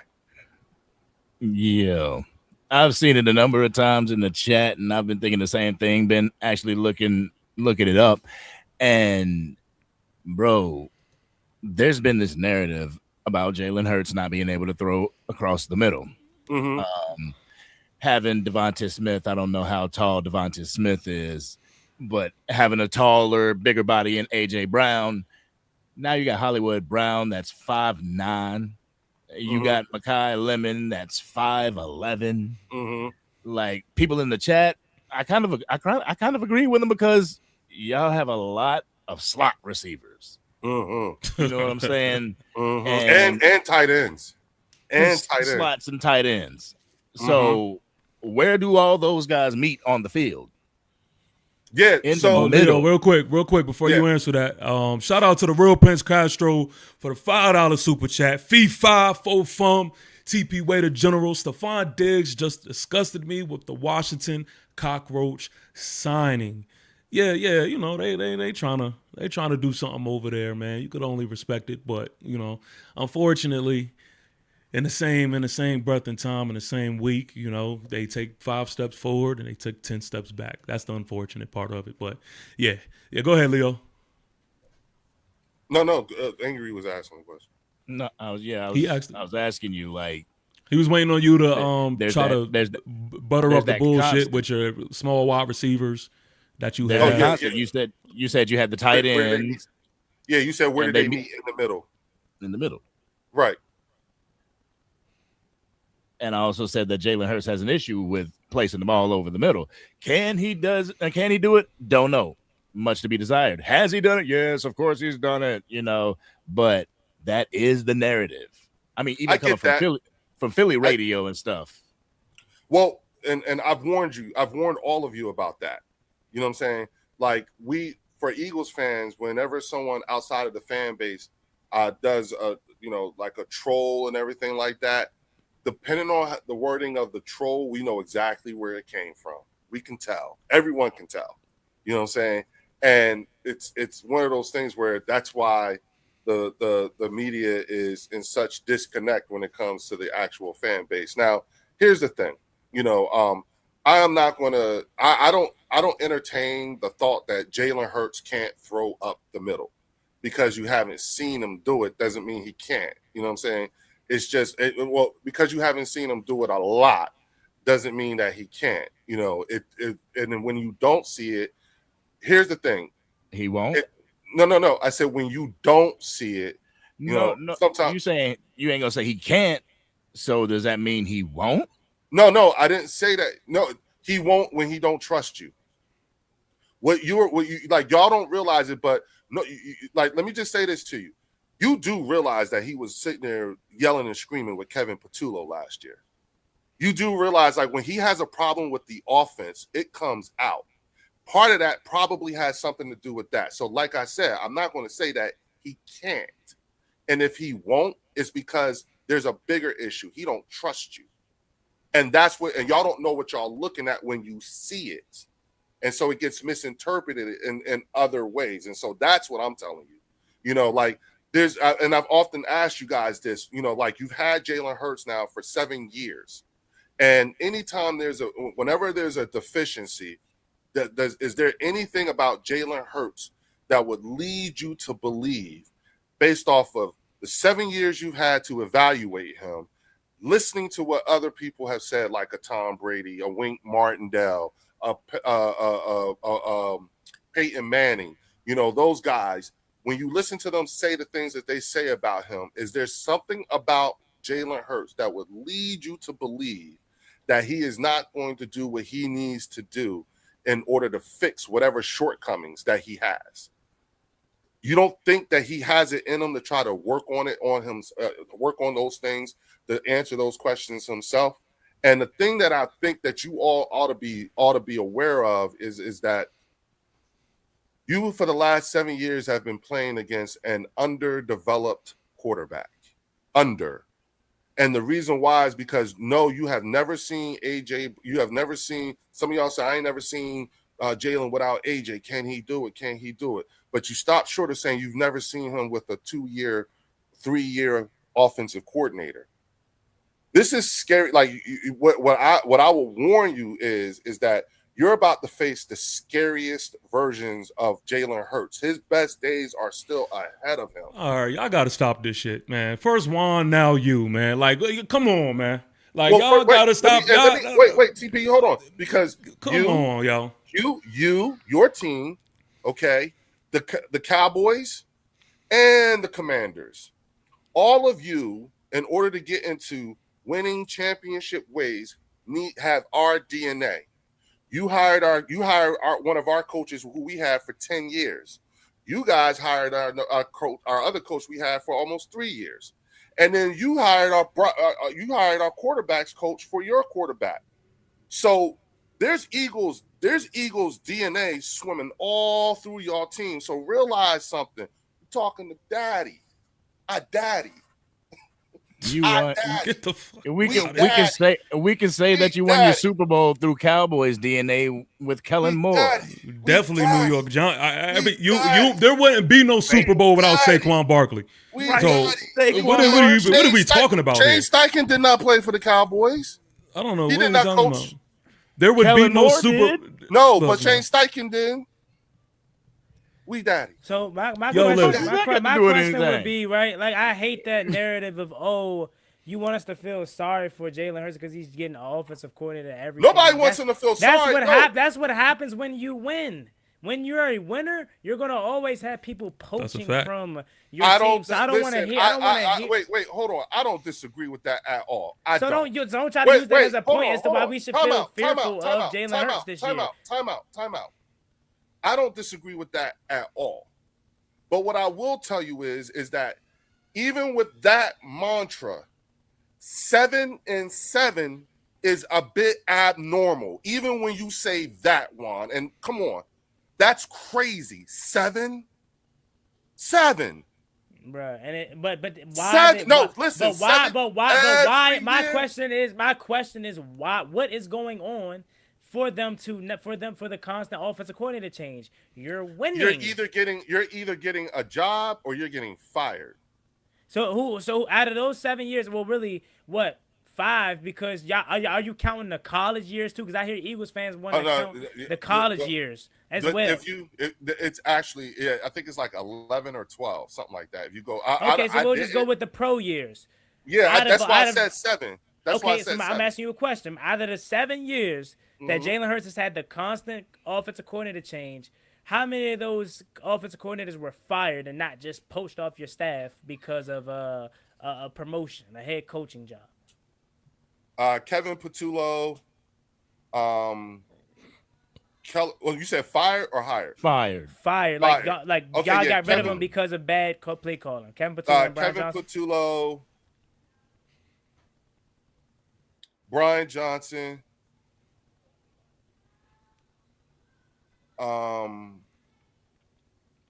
Everybody else got jobs. Nigel said 2. It's 2. Yeah. So that's my point is I understand you want to hype Jalen Hurts up and say this about him. Oh, this is just discouraged he's gonna be because he has the same offensive coordinator. Blah blah blah. Every single team in the NFL / this division is going to have to deal with that if they're having a constant success. Like, this is the question what I'm saying about my guy. If this offense is really, really good this year and Jaden Daniels lights it up and MVP this, MVP that, David Blau is a 30-year-old offensive coordinator. He will be gone. And we'll have to repeat the same thing over again that you guys are dealing with. So then at that point, it will be Jaden Daniels' third offensive system because we let go of Cliff Kingsbury. That was something that he was getting used to or whatever. Then this will be new, and then next year it can happen. So I'm not kind of giving you the benefit of the doubt for that. Stop winning then, and you'll have the same staff. That's my thing. But see, that's Jalen Hurts.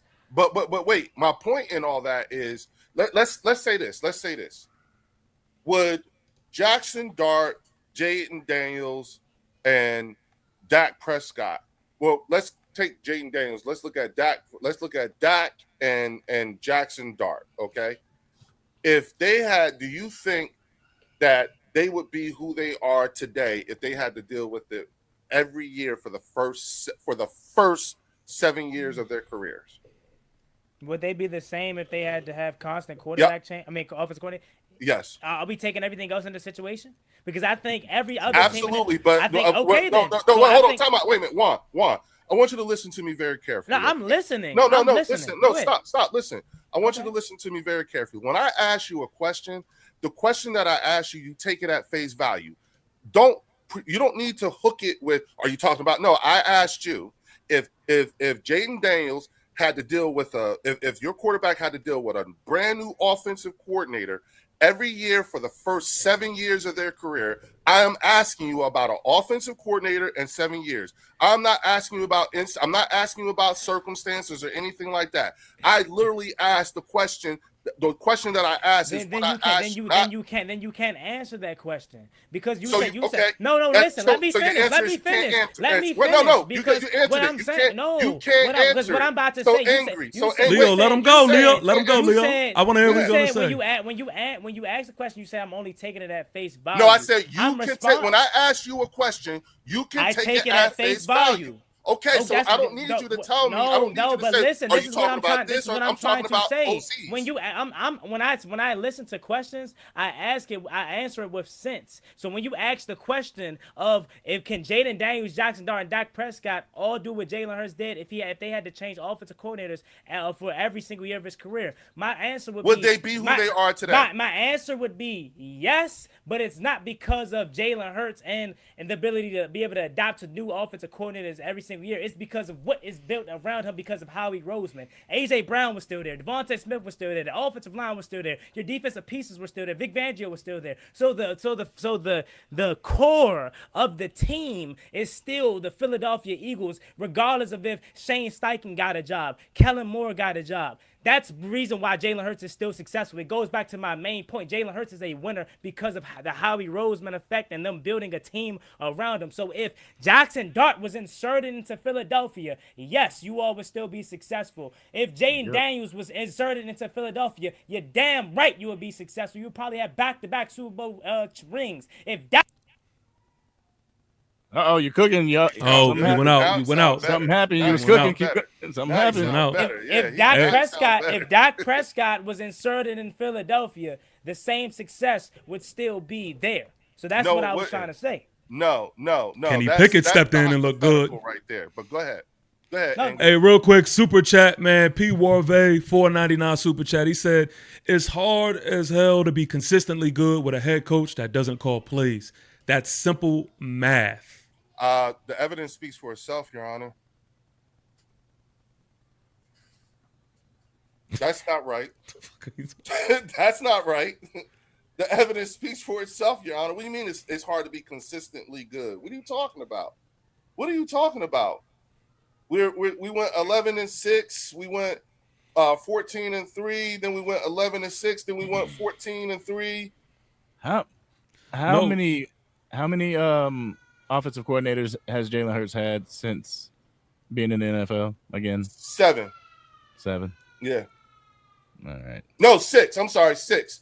Remember when he took over? Yeah, remember when Carson Wentz hurt his back and he took over? I think he had to play the last 3 games of the season his rookie year.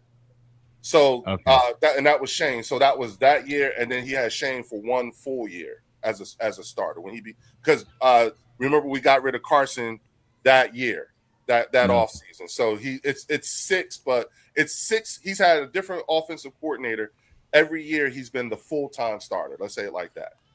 He's 6. But if I were to say that Dak Prescott had 4 in his time, his first 4 years, Dak Prescott had a different offensive coordinator. His first 4 years. That's why first 4 years. Remember, the caveat 2 years. The caveat to the question, the caveat to the original question was his first 6. Their first 6. Jaden Daniels' first 4, whatever. His first years in the league. Not all right. Let me progress this here, man. BC Weasel said Juan is wrong because Hurts didn't inherit that team, and those guys developed after he took over. You left out how he went 4-11-1 the year before 2021. Yep. That team, if we had a Jack, that's why I always reject that talk about if you put this person in that. No. The team that you see today and last year and the year before and so forth was built around Jalen Hurts. Can I ask you a question? No, let's stop there. Because I want to ask this because even people on the chat is acting delusional. When Kenny Pickett stepped in when Jalen Hurts got injured, did he look good? It could have been better, but no, not really. Bro, yeah, why are y'all sitting here fronting? TP, y'all are so. You can even take it. You can take it a step further because when we talk about the foundation and the team of the Philadelphia Eagles, we're talking about them as a whole organization. We know how good they are. Y'all were drooling over Tanner McKee, going in there and going crazy. So that's when you talk about can Jackson Dart, Jaden Daniels, and Dak Prescott go into a Philadelphia organization that we know is one of the best and had the same success as Jalen Hurts? You damn right, because of everything around them. No, not because of Jalen Hurts. No, stop, not man. Because Stop, of Jalen Hurts. stop. Wait a minute. All right. Look. You know what, Juan? Who was on the team first, Jalen Hurts or AJ Brown? Who was on the team first? Jalen Hurts. And who was on the team first? Jalen Hurts or Devontae Smith? Hold on. Who was on the team first? And who was on the team first? Jalen Hurts or Saquon Barkley? No. Who was on the team first? Okay. Devontae or Saquon Barkley or Jalen Hurts? It was Jalen Hurts. If we had Jackson Dart, we would not go get Devontae Smith. You sound crazy. So you're telling me Howie Roseman. Listen to yourself. You're telling me Howie Roseman only decided to upgrade the roster because Jalen Hurts was the quarterback? If we would have went and if we'd have had anybody other than Jalen Hurts, we would not have the same players. We have players, but not this team. You sound crazy.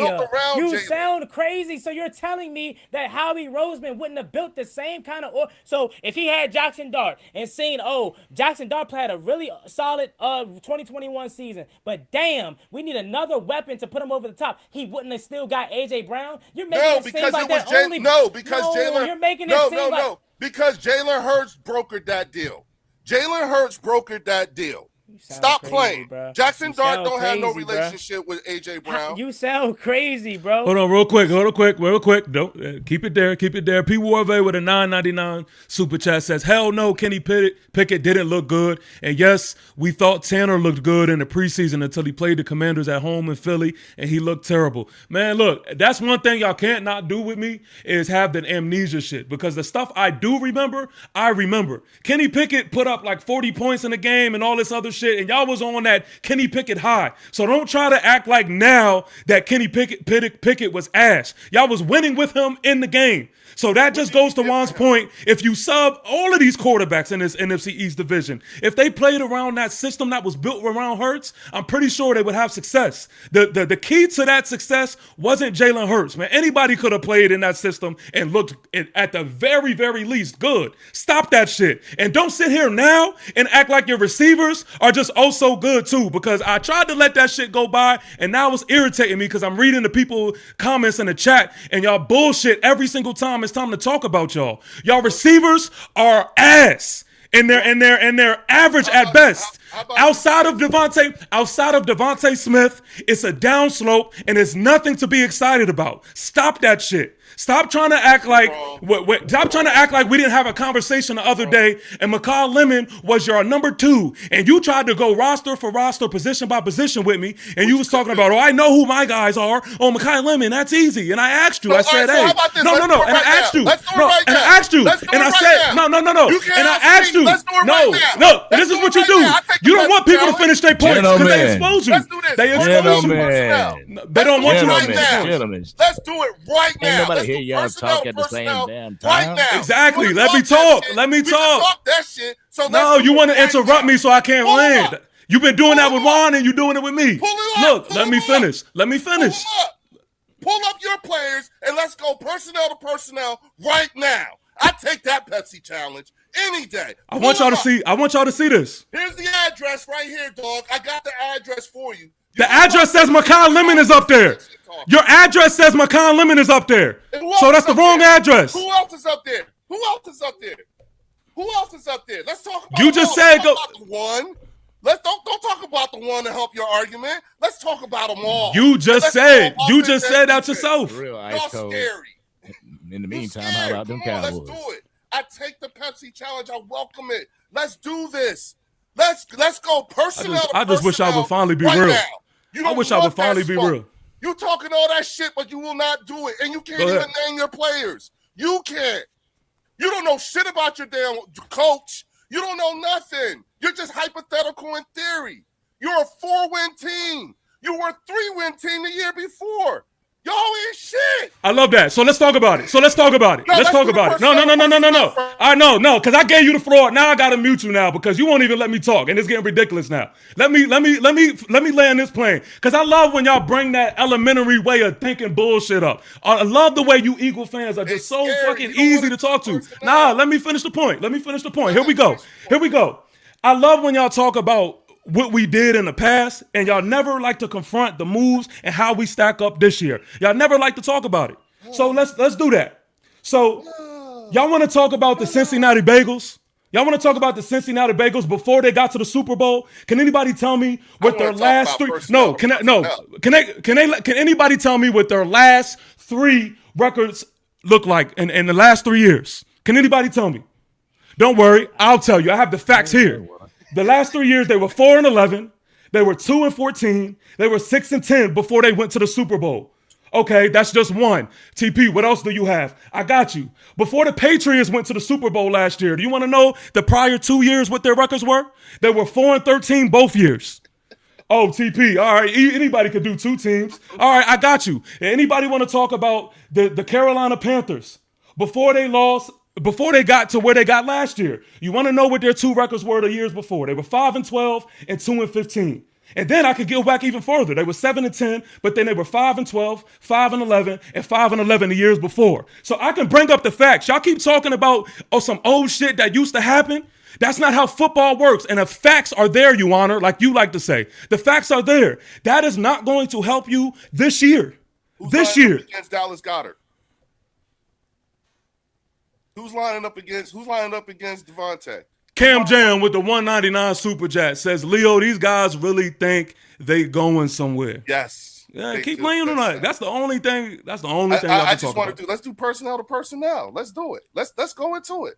Who's lining up against Cam Jurgens? Nathan Cashwell said 499 Super Chat says, you can't talk facts with Eagle fans. They are delusional, forgetting all the years they were, how the Giants and the Commanders have been recently. Of course.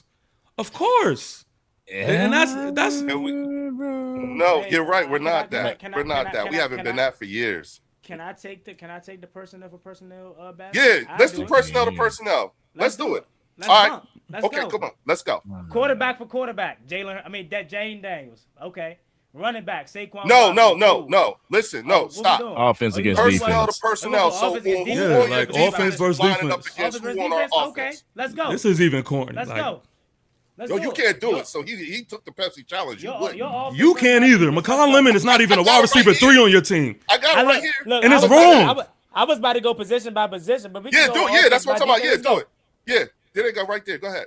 Let's do it your way. You say offense versus defense. Let's go. Your offense versus my defense. Do it. Go ahead. You said, bro, they right. Look.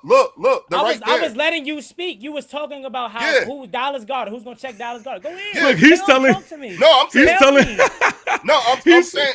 He's saying he doesn't have to do the work because he has a. I'm saying I don't have to because they're already up there. So look at the pictures and tell me who's going to line up. See, look at TP. You were about to do it when you were talking. When you were talking to TP, yeah, you were talking to TP. You said you started off with who's going to stop Dallas Goedert, and that's when he went into who's lining up against Dallas Goedert. Who's lining up against Leo Chanel, and Sonny Styles. Okay, who else? Keep going. Position by position. Frankie Louvu, Jordan McGee. We can anybody in this linebacker core. Bro, look at the picture. I want you to talk to me how you were talking to TP. You were talking crazy to TP. Hey, who's going to stop Dallas Goedert? Who's going to line up against Dallas Goedert? I'm giving you exactly what you want. So who's next?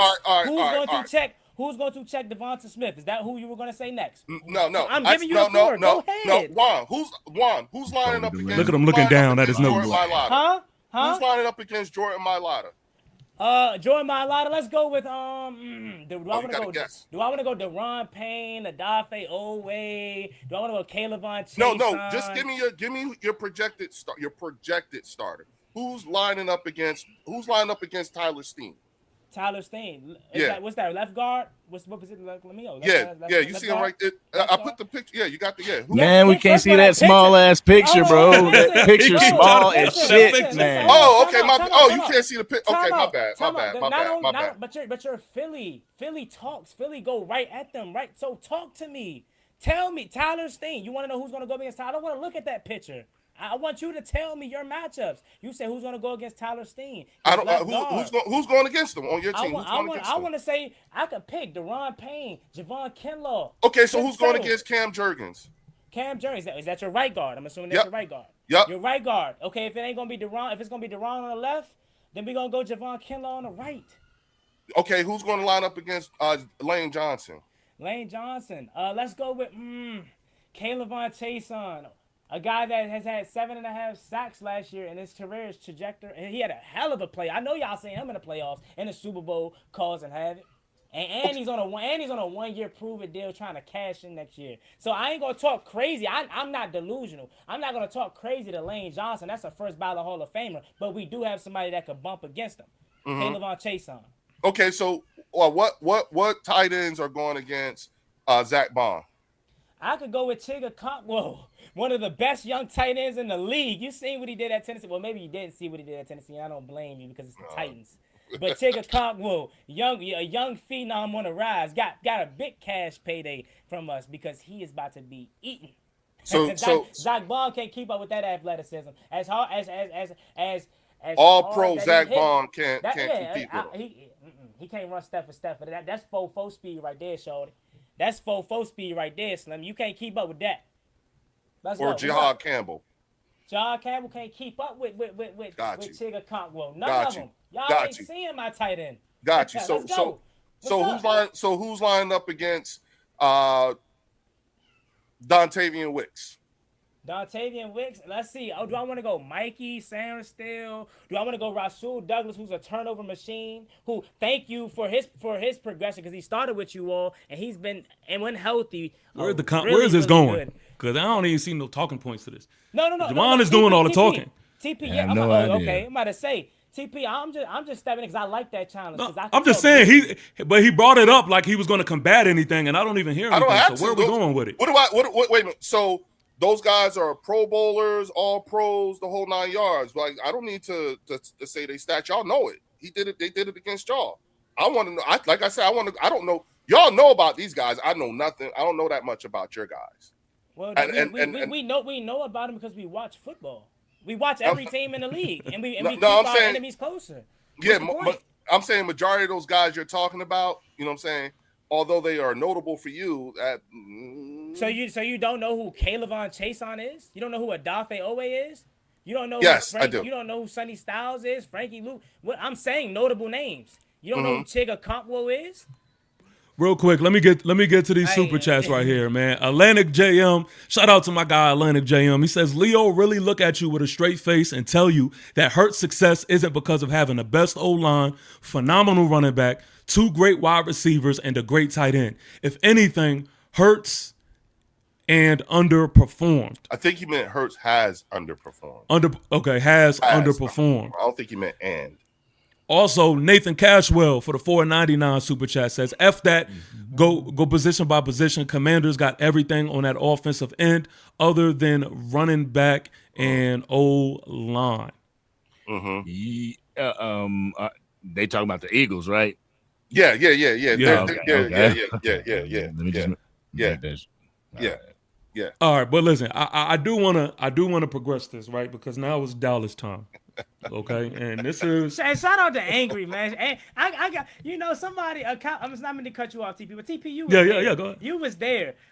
Commanders fan was like, "Do we really hate Dallas the way we used to hate Dallas?" You remember that TP the other day? Yeah. And I was like, "Damn right, we still do."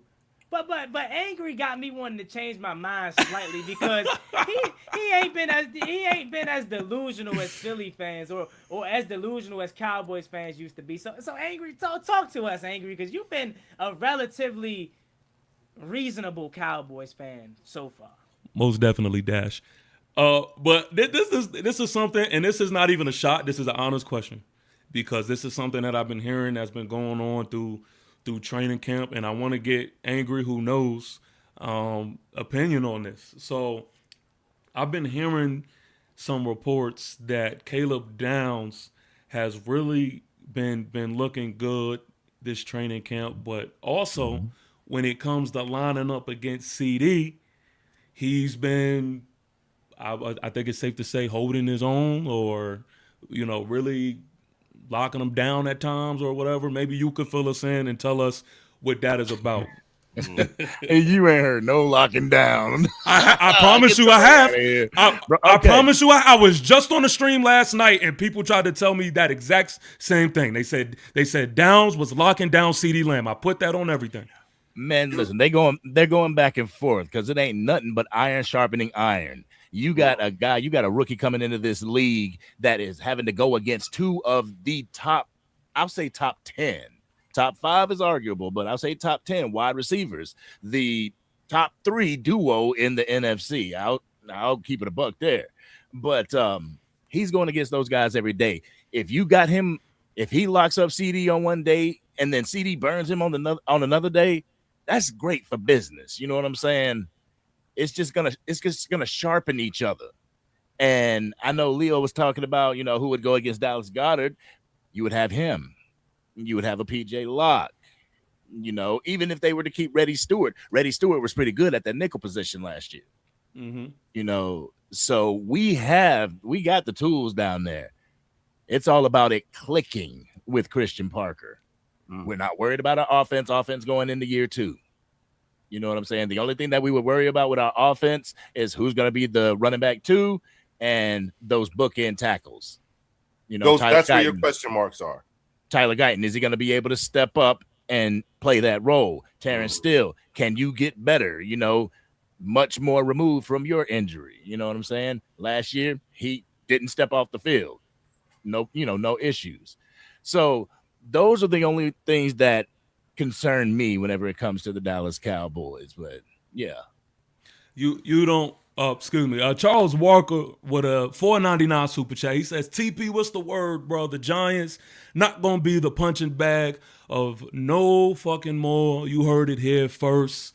F Philly, Dallas, and the Commanders. Giants salute to Charles. I see you. And hey man, we don't gotta. Hey America, I tried to save them. America, I tried to save all 3 of them. I did. I'm still letting out more rope. Bro said, watch the 3-peat. I mean, watch the 3-peat of what? The NFC East? Nah, I doubt it. Not this year. like gap is closing. Like Leo, like you've been talking about, Jalen Hurts have had an offensive coordinator every single year. Like, bro, this is going to be the first year. Well, the second year.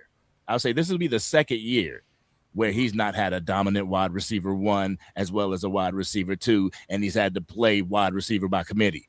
That first year that you were talking about where they went 4 and something, that shows you Jalen Hurts as a quarterback leader and not, the bus driver. You're going to see this wide receiver by committee again. Mm-hmm. Will he be able to stack up against that? Mm-hmm. Mm-hmm. You know what I'm saying? I mean, mm-hmm. I will say, based off of the evidence, meaning the evidence of my quarterback and his work ethic and the way he does things, I have a supreme confidence that the answer to that question will be yes. I do. That's what I get to do that you guys don't get to do. I get to have a supreme confidence in my quarterback. I have a supreme confidence in my GM. I get to enjoy a supreme confidence in the owner of the team. You see what I'm saying? I have a supreme confidence in areas that you guys don't get to have. You know what I'm saying? There's only been one so far up to now. There's only been one GM that's been mentioned in this entire conversation, and that's Howie. And it was in a good light. You understand what I'm saying? So that's what I mean by when I say I get to enjoy a supreme confidence, because they have each performed their jobs at a very high level. I feel like I have areas too where I have supreme confidence that in areas where y'all don't have, but hey, I'll. Where do you have supreme confidence that we don't have? My wide receiver 1. Let me ask you something. Is AJ Brown? Do you think AJ Brown is one of the league's most dominant wide receivers? Yeah. Yes. Yeah. Yeah. When was he one of the league's most dominant wide receivers? When? since he's stepped on the football field. Since Tennessee. Since y'all Ryan traded for him. Tannehill, well, he still, but they was Like at since the he's AFC played the game of Championship football. I don't know. Tennessee. Like So when he got to the Eagles, who was throwing him the ball? Jalen Hurts. Who was throwing Devontae Smith the ball? Jalen Hurts. Who was throwing Dallas Goedert the ball? Jalen Hurts. And who was handing the ball off to Saquon or tossing it to Saquon when he had receiving on his receiving yards? Daniel Jones. No, yeah. You got No, yeah. you. Yep. You have. He had a little Eli Manning.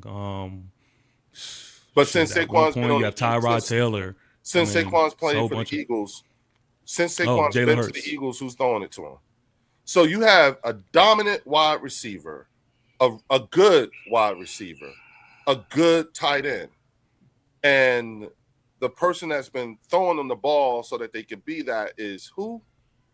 I can't believe that's the point you tried to make right Where there. you going with this though? I'm confused. I really want. How could he not be so good if these guys are who they are? They I can't already were who believe- they were when they got to Philly though. Besides Devonta Smith. And Dallas, Let me ask you this, Leo. yes. At what quarterback in this division you think can't hand the ball off to Saquon or throw the ball to AJ or throw the ball? What quarterback you think can't do that?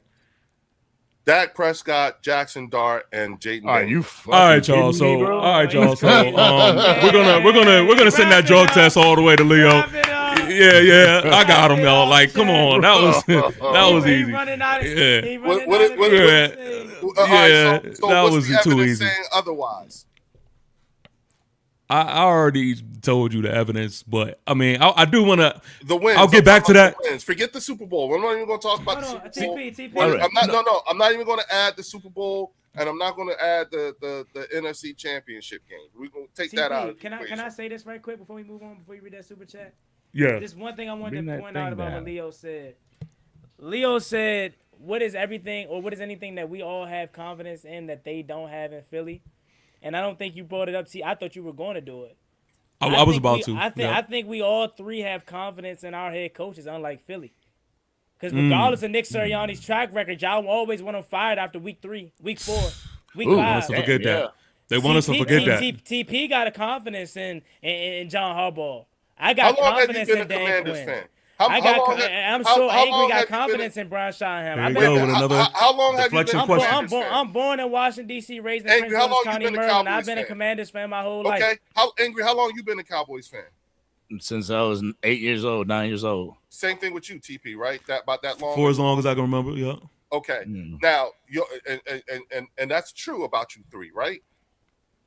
Name a coach or a quarterback that you have that has played in Philly that has never had to hear the fans say get rid of him, or even get rid of the quarterback, or get But rid my of the point, coach. my point is the success of Nick Sirianni has not overshadowed the fact that y'all still want him gone. And you said, what is something that we have We confidence don't. in? You But listen. listen. Let me finish. Let me Go ahead. finish before you go. I'm gonna mute Go ahead. myself so you can respond. Anybody. Let me just start by saying this: if any of the Giants, Cowboys, or Washington, and it's coming from a Commanders fan saying this, if any of the success that Nick Sirianni brought to Philadelphia, or if y'all had any kind of success, if we had that kind of success here, we would be praising our coach. We would be talking about how good he is. We would be putting him in a top 5, top 3 conversation of head coach. Y'all don't do that for Nick Sirianni. Y'all run him out of town after 3 weeks. Doug Peterson brought y'all a Super Bowl. Y'all did the same thing to him. Y'all did the same thing to Andy Reid. So my point is not that the fact that after a while you're gonna move off of a head coach, because shit, even Bill Belichick got moved off of from. We understand that. But my point is y'all are so far gone, and expectations are so unreal that even when a coach is being successful for you, you don't realize it until maybe he's gone. So to answer your question that you asked us earlier, what is something that we all have confidence in that I don't think you all have I said confidence in? supreme It's confidence. We have supreme confidence in our coaches. Do you not hear the way TP talk? Angry doesn't talk, but I'm sure Brian Schottenheimer won him over last year. He sure as hell won me over, and I'm not even a Cowboys fan. Yeah, he definitely won me over. So it's coaching. I'm sure for TP, it's Malik Nabers. If we're talking about things that give us confidence, that you probably have, that also give you confidence as well. I'm sure CeeDee Lamb and George Pickens gives angry confidence. Like, we got stuff that gives us supreme confidence just like you all. So what was your point? Well, first of all, number one, my point was that what you said about Nick Sirianni went, and you answered the question, because what you said about Nick Sirianni went for Doug, it went for Andy, it went for Ray, it went for all of them. Okay, so us wanting to get rid of Nick Sirianni after 3 weeks and everything like that, man, we want to get rid of every coach after 3 weeks if we ain't winning. When we ain't winning, well, that's not new. That's not a thing that nobody else on this panel doesn't know. You didn't state something brand new, and it doesn't mean and us wanting to get rid of a coach and everything like that. That's just Eagles fans, period. We just do that with everybody. So you just proved my point. Y'all you agreed to it then. I'm like, we do that every year. What the hell? So you just proved my point then. Y'all don't have legit confidence in Nick Sirianni. It's just his time. Don't confuse our complaints and everything as a lack of supreme confidence. Philly, when we're not winning, you got to what's the bottom line? What do we want?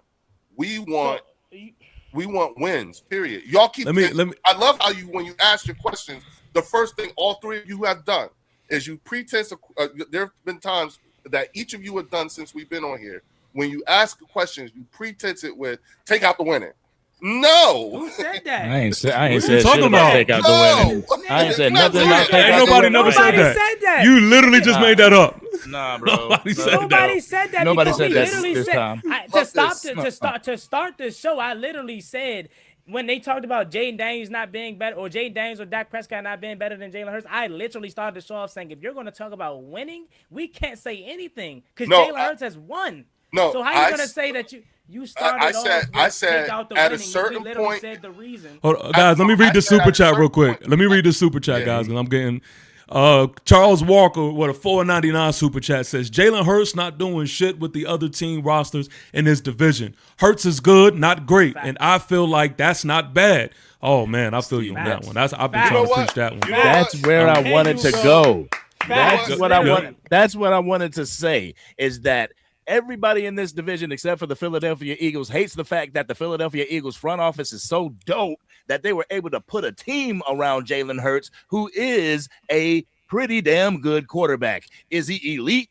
No, he's not. No, but the thing is, the Philadelphia Eagles for the past 6 to 7 years has had a system to where that they could just pick one quarterback out, put the other quarterback in, and they go win a Super Bowl with it. Mm-hmm.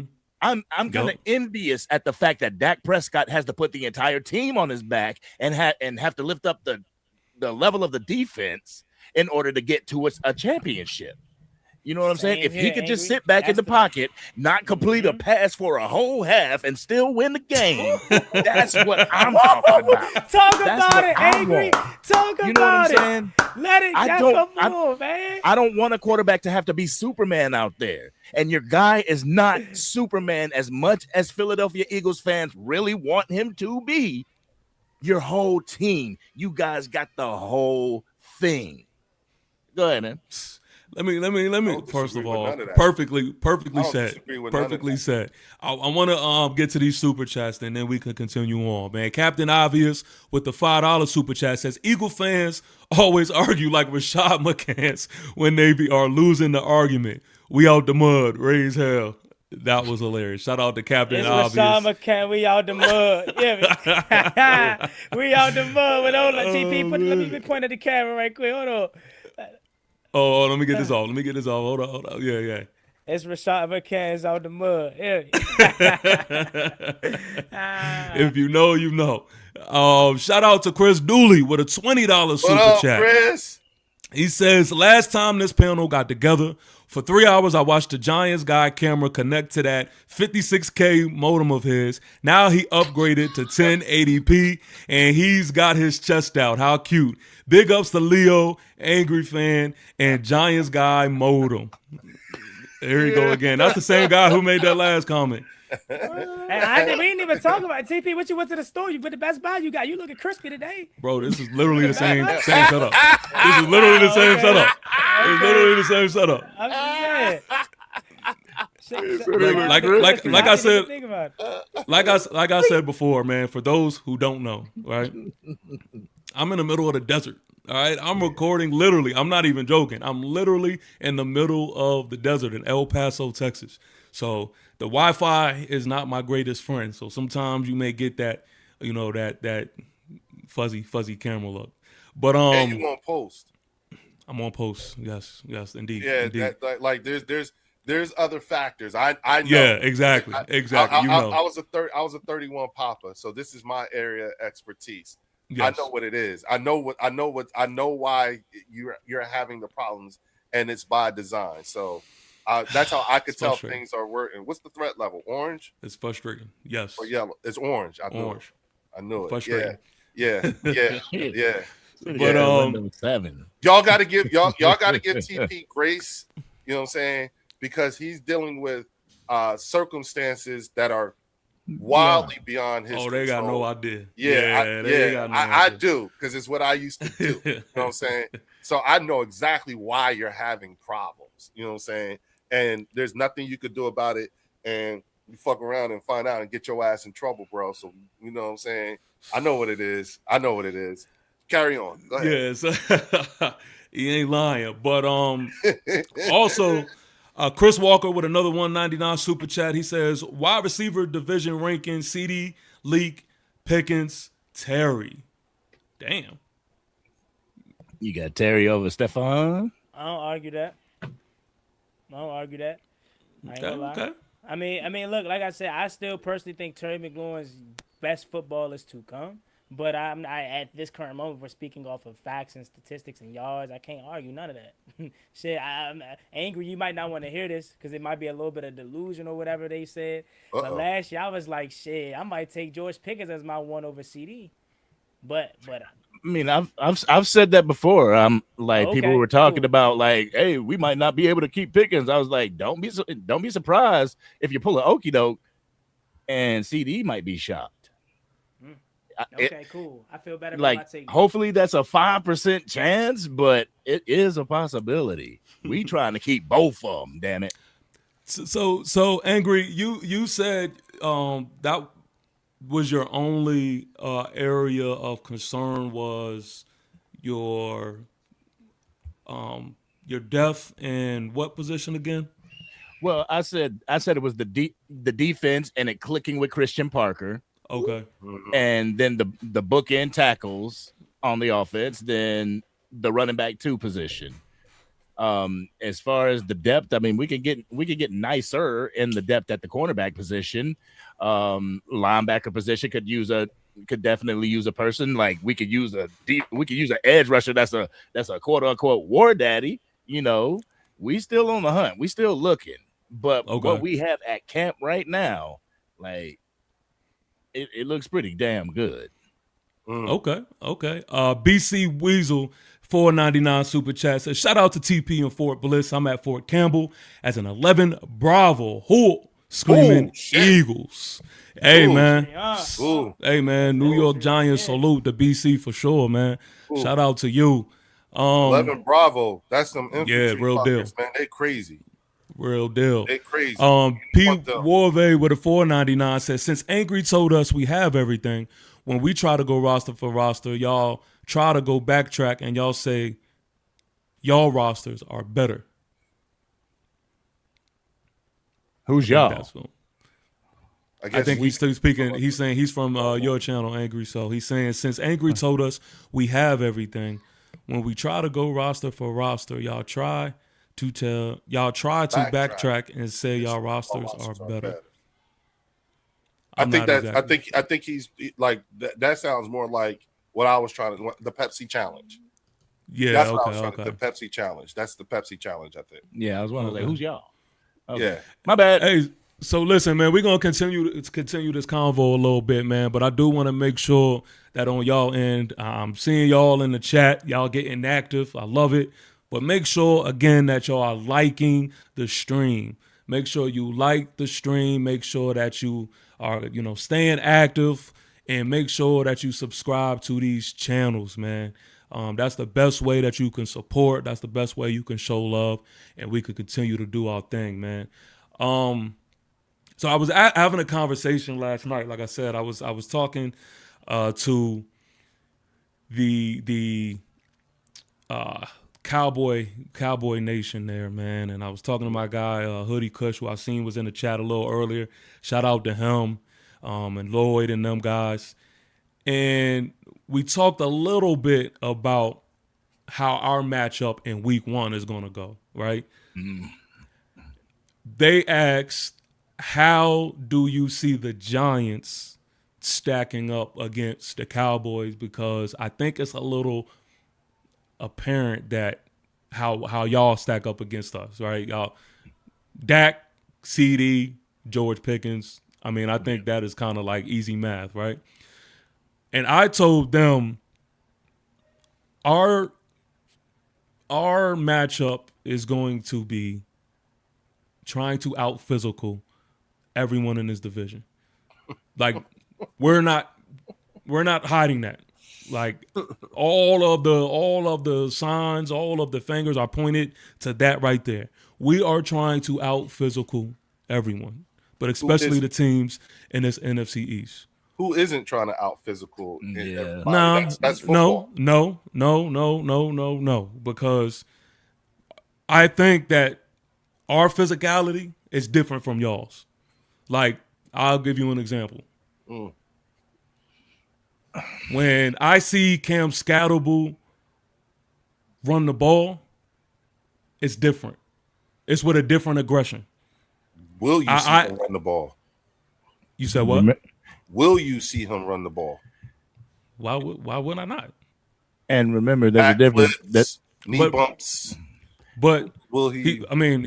He's healthy. I know y'all just hate to hear that, but he's good. He's ready to rock. Remember, also, go ahead. Angry. Remember, there's a difference between bravery and stupidity. Okay, and I like a little stupidity. I like a little stupidity, and that's what also makes it different. That added to my point, because I like a little stupidity. Like, if you think about New York Giant football and our glory days, we always had a little stupidity. For those who know about Jeremy Shockey, for those who know about Eli Manning, like for those, like there was a little stupidity that we've always had. So call them stupid. Why not? They did at that time. They called it stupidity at that time. It's just the same wrapped up. It's just more in recent times.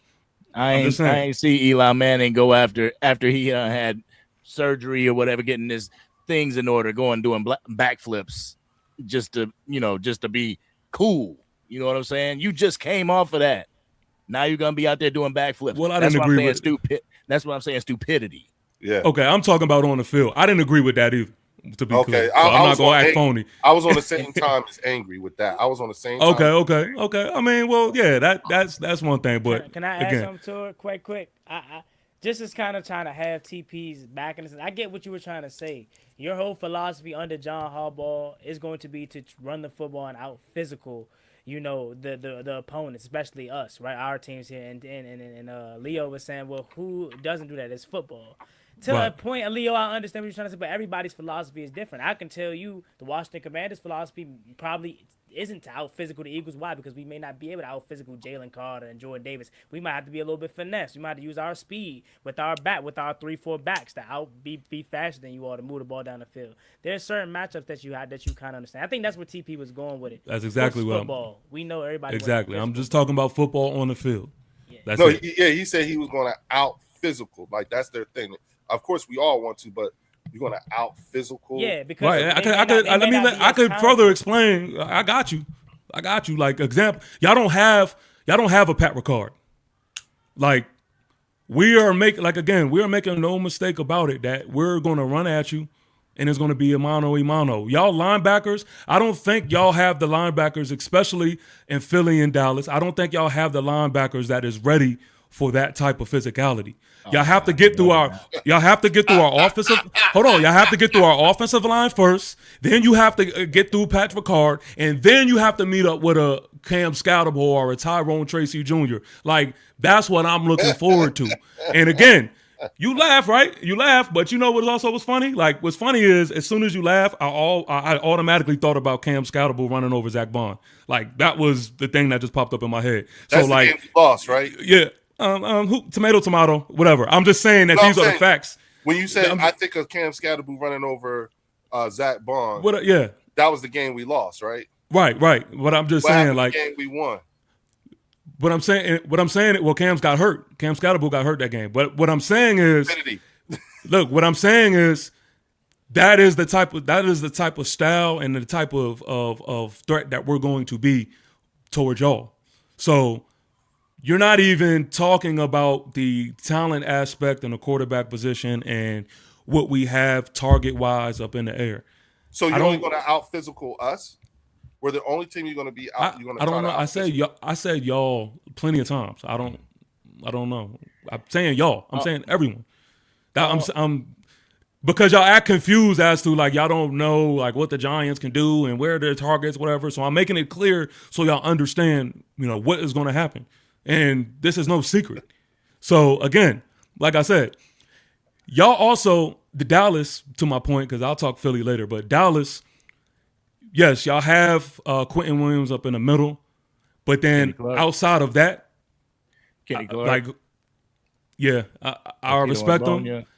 No, let's draw the line there. Yeah. Like after that, it's like I think we line up very well against y'all. And so to me, how I see our matchup is the defense is going to win this game. So we just ain't going to be able to do shit, huh? We ain't gonna be able to move the ball. Y'all gonna be running all over us. Man, listen. No, is that what you got out of what I said? That's not what I said. Last year, you were talking about linebackers and stuff. We had Jack Sanborn and Kenneth Murray. Our defense was dog shit last year. Yeah, you were gonna run on us. This year, I don't think so. You talking about physical? You talk about physical football. What happens when a brick wall meets a brick wall, and then you're gonna have to start thinking with finesse? Yeah, we got more brick walls. That's it. Y'all don't have. I don't know who's the brick walls over there with Dallas. I'll give you Quentin Williams. Who's the brick walls over there? Like I don't see it. You got Shamar James, leading tackler on the team last year. You got DeMarvion Overshown. That has somebody had to tackle somebody. Year. Huh? Somebody had to tackle somebody. Lord have mercy. I remember when Bobby Okereke. I remember when Bobby Okereke was our leading tackler. Like you could, that sounds good, but shit, he's not on the team no more. I can say that. You saying, hey, shit, somebody gotta go get him. That's the same way. That's the same way when people try to say, "Oh well, a safety got 125 tackles." Well, damn, that means you get into the secondary every single time, and the safety happened to be the one to bring them down. So tackles don't tell the whole story. That don't necessarily mean it was good. Not saying it was your case, Angry. I'm just saying, shit, somebody got to do it. I mean, you know what I mean? You got to tackle them, or you gonna score. Yes. So I kind of get what he's trying to say. Like if you're the worst defense in the league, and you got the most tackles on the worst defense in the league, what does that mean? Now, Angry. If you're running on a defense that's worse than the league, what does that mean? Don't mean you physical. But Angry, which means I like how we stack up against y'all. That's what it means. Tackle for losses may be a different. Like, if he had like 56 tackle for losses, then okay, that's something different because you tackle him in the backfield. But shit, true though, TP shit. I probably could have ran on Dallas last year too. So hey, I get it. I get it. We all probably could have ran on Dallas for $1.25.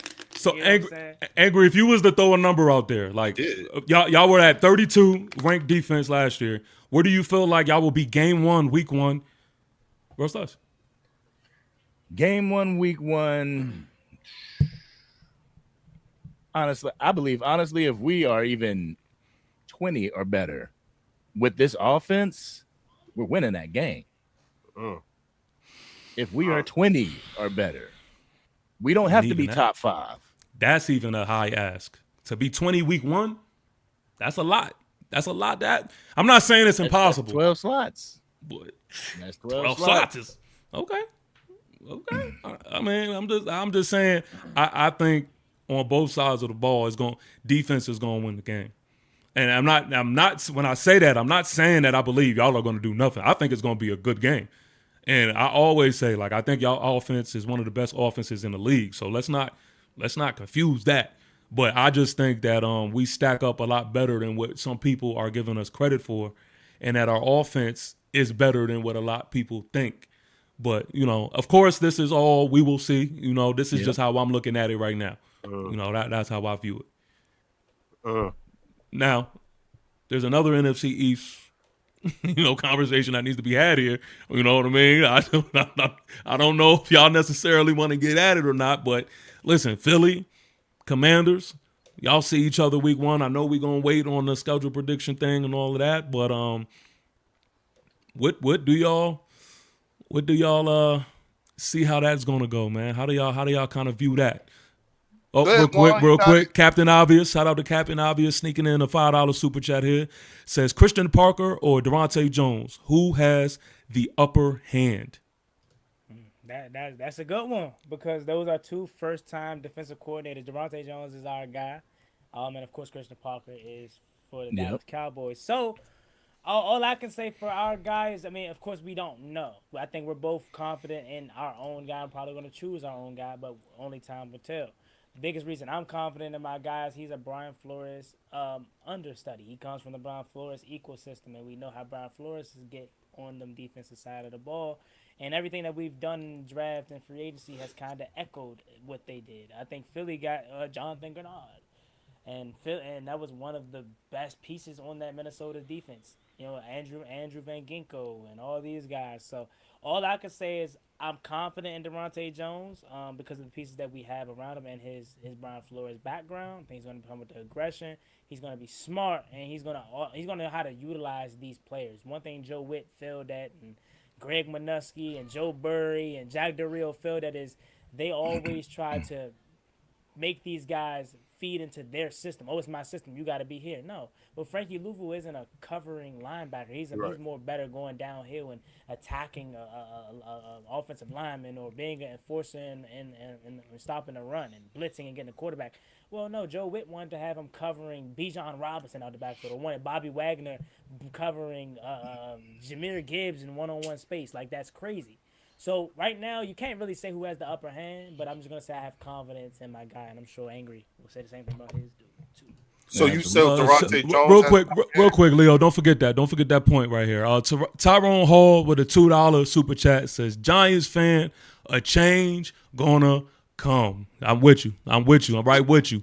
Charles Walker with the $1.99 super chat says, Zach Bond is soft. He's scared off cam. On my mama. All right, shout out to Charles. All right, go ahead, Leo. My fault.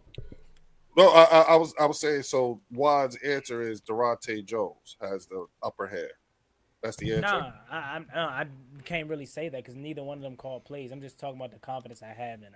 I can't say he's gonna have the upper hand over Christian Parker because there's no evidence to that. Neither one of them called a snap yet. All right, what about you, Angry? What you think? Yeah, that's also the thing. Like, we really don't know. Shout out to Sin Spins. No, I haven't watched Evil Dead Burn yet, but I'll get on it. But anyway, no, I mean, we have our confidence. You know what I'm saying? I have confidence in Christian Parker, him deriving from the Vic Fangio scheme, and the Philadelphia Eagles, as well as the Broncos last year, having pretty good damn defenses. So where did we struggle last year? We struggled in the back. The defensive backs. We get a defensive backs coach from you guys, hoping that he can hire the people that he needs in order to translate to the defensive backs. And we see that happening. We see health happening with our players. So I don't know. The more I see and hear Christian Parker speak, I definitely want to see it in action. But, bro, what I hear, it sounds very promising. I ain't going to go out on a limb and say, oh, we're going to kick the shit out of him. But, we'll see. I think Christian Parker has the upper hand. Okay. I don't think that either one of you shouldn't lack confidence in your defensive coordinators. But to answer the question, it's Christian Parker. He has the upper hand. And the reason being is out of all the coordinators, all the defensive coordinators in the league, other than Vic Fangio, Christian Parker has the intel. He's been in the division for the last 3 years. So he knows the current players on all the team, on every team, including the Eagles. You see what I'm saying? So his familiarity with the division as a whole is why I would give him the upper hand. Not saying you can't be confident, but the question was, who do you give the upper hand to? And I would give it to Christian Parker, just given his familiarity with the division currently, because he's been in the division going on his 3rd year. That is a good point. He would know every I team.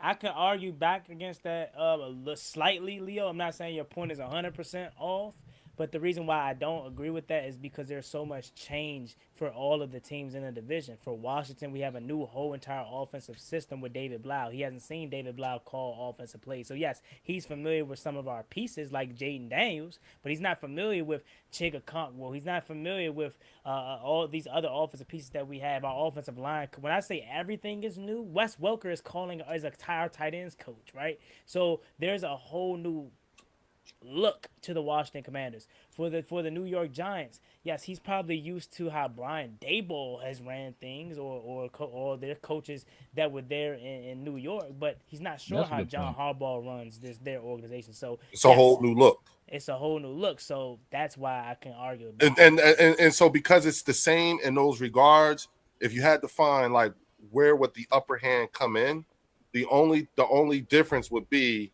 okay, since they're both going through first year defensive coordinators, both teams are going through a change and everything like that. Then if I had to give a upper hand to, I would give it to Christian Parker because he's been in the division the last 3 years. So it's, you know what I'm saying, like if you had to think of something, if you had to give someone an upper hand, you know what I'm saying, yeah. But let me say this real quick. And I don't want you to lose your point. Hey, Dr. Jen, I've been letting you get your trolling shit off for quite some time, and I ain't been responding. My bird section people. I just been letting you. Hey, but Leo, this is your people, right? Yep. So she's gonna say, didn't Bond put him in a stretcher? Like, don't ever jump in the comment section and call me corny when you making comments like this, because that was a freak accident. It was nothing football related. So, I mean, Dr. Jen, like, this is as corny as it gets. But I'm going to give you the attention that you desperately want because you keep trying to, troll and say the illest things that you can. But I just want to put it on display how corny it gets out here. But my fault. Go ahead, Juan. Well, I was just saying what I was saying was that's better. I don't know whatever you did to your mic, that's so much better. I don't know what's going on with my mic. This is like the camera microphone. But don't talk about my visuals and your mic keep going in and out. Yeah. Let's talk about it. Yeah. Got him. Got him. Hey, look. I think they'd rather see my pretty face than can't hear me. You know what I'm saying? That's all I'm gonna say.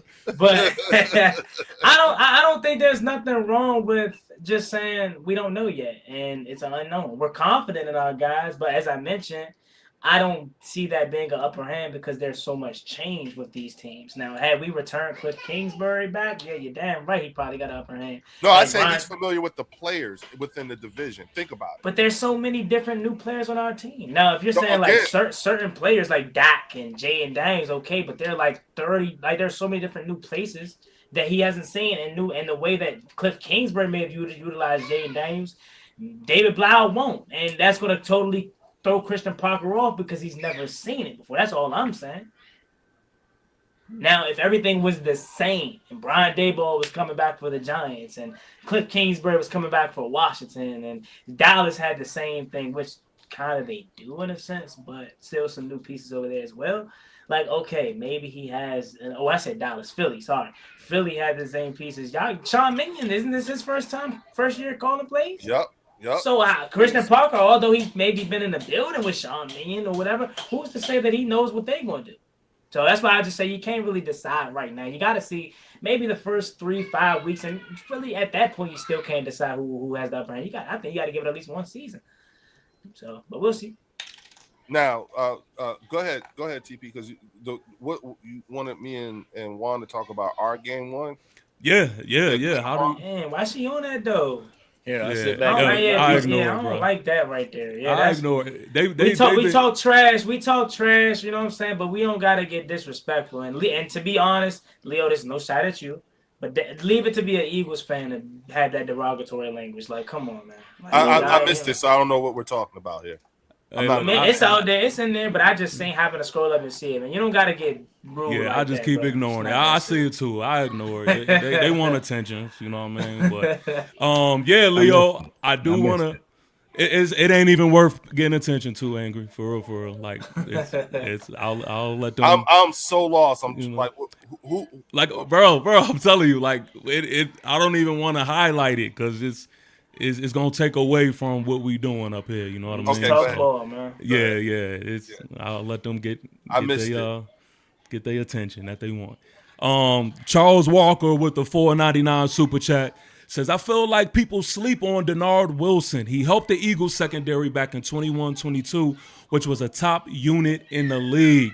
Man, I didn't even get to that. Like that is very true, man. And Denard Wilson is a huge factor as to why I am confident, in my Giants team. A lot of people don't want me to be confident, but if you got Denard Wilson that I believe is going to put our players in their best position to be playing to their strengths. Yeah. I'm on cloud 9 right now until proven otherwise. But yeah, I do want to talk about y'all matchup. Week one.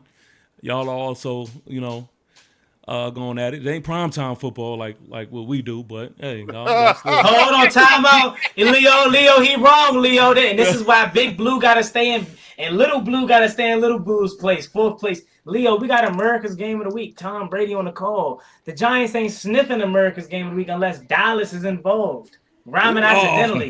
So come on. We out the gate. America's Game of the Week. Tom Brady on the call. What you talking about, Leo? Listen, Let's go, let Leo. y'all Come tell on, it. Leo. Let y'all tell it. If Dallas is playing a bomb New York Giant team, that still is not supposed to equate to primetime television. So there is something about this matchup. It's primetime because of the Dallas Cowboys. On Dallas term, America's team. You're okay. America's team. So you're giving Dallas that much credit, Ron? Like, wow. Come on. But we know that though. That's literally. Come on. That's not me saying that. That's just them. That's the league. That's the league. They're the most popular franchise. Air quote. You know what I mean? So of course they're going to prioritize them. That's probably why they got like 6 freaking primetime games, even if they got a 3-loss season. So it'll be the Cardinals and Cowboys. They'll put on 820 NBC. Hey, nobody wants to see. You know what? Shit, you may be right. You may be right, Juan. But this ain't the first time that we gonna embarrass primetime division rivals. You know what I mean? Right, Leo? You know what I mean? This ain't the first time. So hey. D'Angelo Quinson with the $2 super chat says, Giant fans, don't get emotional. Get over 500. Y'all please get over 500. Please. Shit, I ain't seen it. Got a point. Since what? Yeah. That boat incident?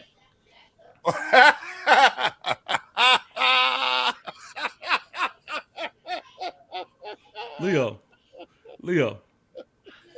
That ain't no way. Ain't no way you laughing like that. Oh, my fault. 2022, Daniel Jones, Minnesota Vikings. Okay. I'm glad you said it before I had to. Okay, you know I was going right there with it. 2022, you're okay. My bad. My bad. Brian Daboll, first year with Daniel Jones. You're right. Yeah. You ain't even had to say it in the comments. I know enough ball. I watch enough football. I watch all 32 of them know that. That's why I corrected myself. But it still don't make the joke not funny because that boy incident going on in history. Why are y'all running away from y'all matchup? Like, do y'all don't want to? No, we just it's so. Do y'all already know what's going to happen? Like you think y'all giving it to the Eagles already? Yeah. Like talk. Game. No, it's a tune-up game. Listen, we didn't know what we none of us knew what the Washington Commanders offense was going to look like this entire offseason because it hasn't been fielded yet. You know what I'm saying? But whatever the plan was, you know what I'm saying, after yesterday, you know what I'm saying, that plan has just been altered. So we don't know about the thing that we didn't know about. We don't know more now because that's changed. say what you will, the Laramie Tunsil injury changed how your offense is going to be run the first game. You know what I'm saying? And to have that happen, you know what I'm saying? The good news is that when Laramie Tunsil went down, he went down yesterday and not 3 weeks from that. You see what I'm saying? So you're whoever you're going to move into that left tackle position, that's like what, Connor Cosme or something like that. Somebody, it's probably gonna be Brandon Coleman. Coleman, that's it, Coleman, Brandon Coleman, because he was going to be guard, but now y'all got to move him back over to tackle, right? So he was he was in a battle for left guard with Chris Paul, but Brandon Coleman was our starting left tackle in 2024. So you have to do you have to do a shuffle of the line, you know what I'm saying? Which means that the way your offense was, you probably wasn't going to have to do a whole lot of chipping before Laramie Tunsil went down. Now you may have to chip more. You know what I'm saying? You're going to have to give Coleman some help on that left side first game of the season. That, you know what I'm saying, I think we all could agree on. He's going to need help, especially with the significance of Laramie Tunsil going down. Whatever it was, it's not that no more. So it's something else, and we don't know if that's going to be good or bad. But you know what I'm saying, it's not that good of a thing when you lose a Laramie Tunsil for a significant period of time. Yo, so move that funky ass graphic so we can see you talk. Oh, my bad. Right? Hey, if you find my graphic funky and I'm doing right, then if it stirs your spirit like that, I got you. I love it. You know what I'm saying? Because again, like I've said, when I started talking about this team, and highlighting this defense, you know what I'm saying? When you look at that defense in terms of just that front four, when you got, Jonathan Grenard, or take Grenard out and just put Moro Ojomo,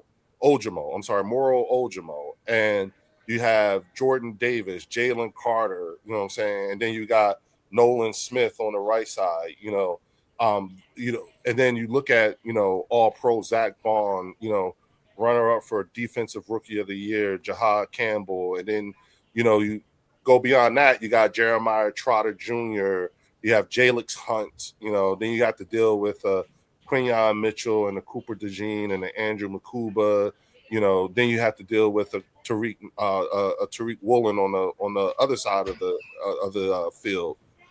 That's a lot. That is a whole lot, you know what I'm saying, in terms of when you have to look at, with your situation, where at the end of the day, y'all got a plan for them guys. And there's a few of those guys on that team that are highly motivated, looking to make a bag. After they just got finished watching JC get his money, JD got his money. So there's some highly motivated people looking to, and we got y'all, you know what I'm saying, the first game, y'all going to get fucked up. Y'all going to get fucked up. You know what I'm saying? Sorry. Hey, real quick, man. Nathan with a $4.99 super chat says, yes, it changed it. Brandon Coleman was the LT NFC championship year, but losing Tunsil does hurt. And then he also says, hold up. He kept TJ and Miles to 0 sacks. Eagles don't got nobody better than them, so I don't know about help. The Eagles don't need to have people as good as Myles Garrett. You know what I'm saying? But we have some good guys. We got a lot of good guys. Again, Moro Ojomo, you know what I'm saying? Jalix Hunt, Jeremiah Trotter Jr. Okay, you got to deal with Jonathan Grenard. You got to deal with, again, Coop and Quinyon and Tariq and Andrew. So. Well, I'm more so when he talks about that, right? Because you bring up Jalen Carter and Moro Ojomo and Jordan Davis. That's interior pressure. You know what I'm saying? That's honestly. But I said, Jonathan. I did say Jalix Hunt. I did say Jalix Hunt, and I did say Grenard and Nolan Smith. Right, but in terms of the tackle position, and when we're talking about our tackles, and you said how big of a loss Laramie Tunsil is, I'm not denying that. Laramie Tunsil is a massive loss. Like, come on now. But where your strength is on your defensive line is interiorly. And although I wouldn't say we have a super strength inside, but Sam Cosmi is a Pro Bowl right guard. Look, Chris Paul's coming off a stellar year, so that's where I fear you're inside of your line. But Jalen Hunt and Ebenezer and Nolan Smith, who has the athletic ability like nobody else, but can he stay healthy, please? Like, as a football fan, can Nolan Smith please stay healthy? This is a pivotal year for him, right? Obviously, John. Is it not? No, I'd say yup. Oh, okay. Jonathan Grenard. He's really, really good. Obviously, we see him in Minnesota. So I wouldn't say that. Just honestly speaking, this is not me being delusional. Because your exterior pass rush doesn't frighten me as much as your interior pass rush. If there was a game in which or a position that I feel like we can get by with losing a guy that doesn't harm us as much, and that's in this specific matchup, it would be one of our tackle positions. Now, shit, if we lost Sam Cosmi, knock on wood, because he's just coming back from a torn ACL. If we lost Chris Paul, we're fucked. Jalen Carter's eating that for lunch. He might even still eat our starters for lunch because how good he is and Jordan Davis is. So that's what my concern would be. But I'm kind of okay, especially since, like you said, it happened so early that we have time to game plan and get Brandon Coleman accumulated to this new offensive line. And he's it's not like he's a noob. He's played left tackle in the league before. So to say it's a tune-up game is kind of a stretch. I would see if you would have said that like it's 6 weeks in the season and we're one of the worst teams in the league. But coming out the gate, a tune-up game, a division game, that is crazy. Yeah. Last time that's kind of insane. So I mean, how else? Again, you guys won like what? 3 games? How many games y'all won? But what is that? But so you're calling a division? Let me get to my fault because I'm getting drowned right here with these super chats, so I kind of want to keep up with them, man. But shout out to y'all, man. Y'all doing y'all thing. Chris Dooley with the $10 super chat says, "Family, we are only 31 days away from opening day kickoff. Yep. Excited for the fight for the East title. Leo and TP, thank you for your service. Angry, I walk with you. Juan, hell to the Commanders, but them bed sheets, nah, man." No, man, you gotta sleep in the Commander land. That's the reason why I'm so delusional, man. I got a dream of a Super Bowl. I gotta speak into existence. BC Weasel says Diggs, Scary, Terry versus Q in that's week about 1. to be a movie. Like Leo, let's talk. Like, can we talk that instead of just saying it's a tune-up game? Like, Quignon's a dog, but Terry's also fried Quignon too. And as to the earlier point, Terry McLaurin has about 1,000 and like something plus yards against Philly alone and like 7 touchdowns. So shout out to you for being the only one up here to really give Terry his flowers.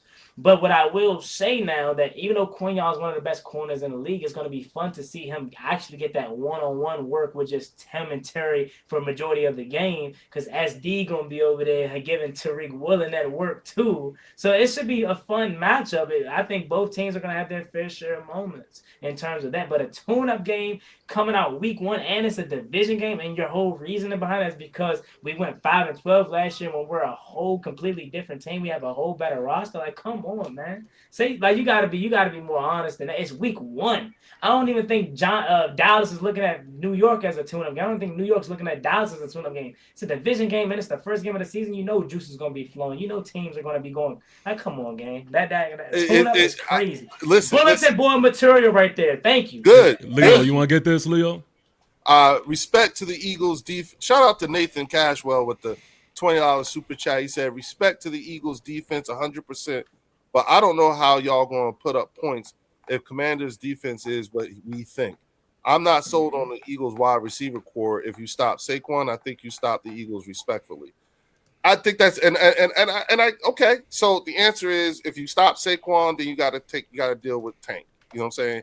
You know what I'm saying? If you're going to stop Saquon, then you got to stop Devontae. You got to stop Dontavian Wicks or Mekhi Lemon if he gets back on the field, or Hollywood Brown, or Dallas Goedert, who led the team in touchdowns last year.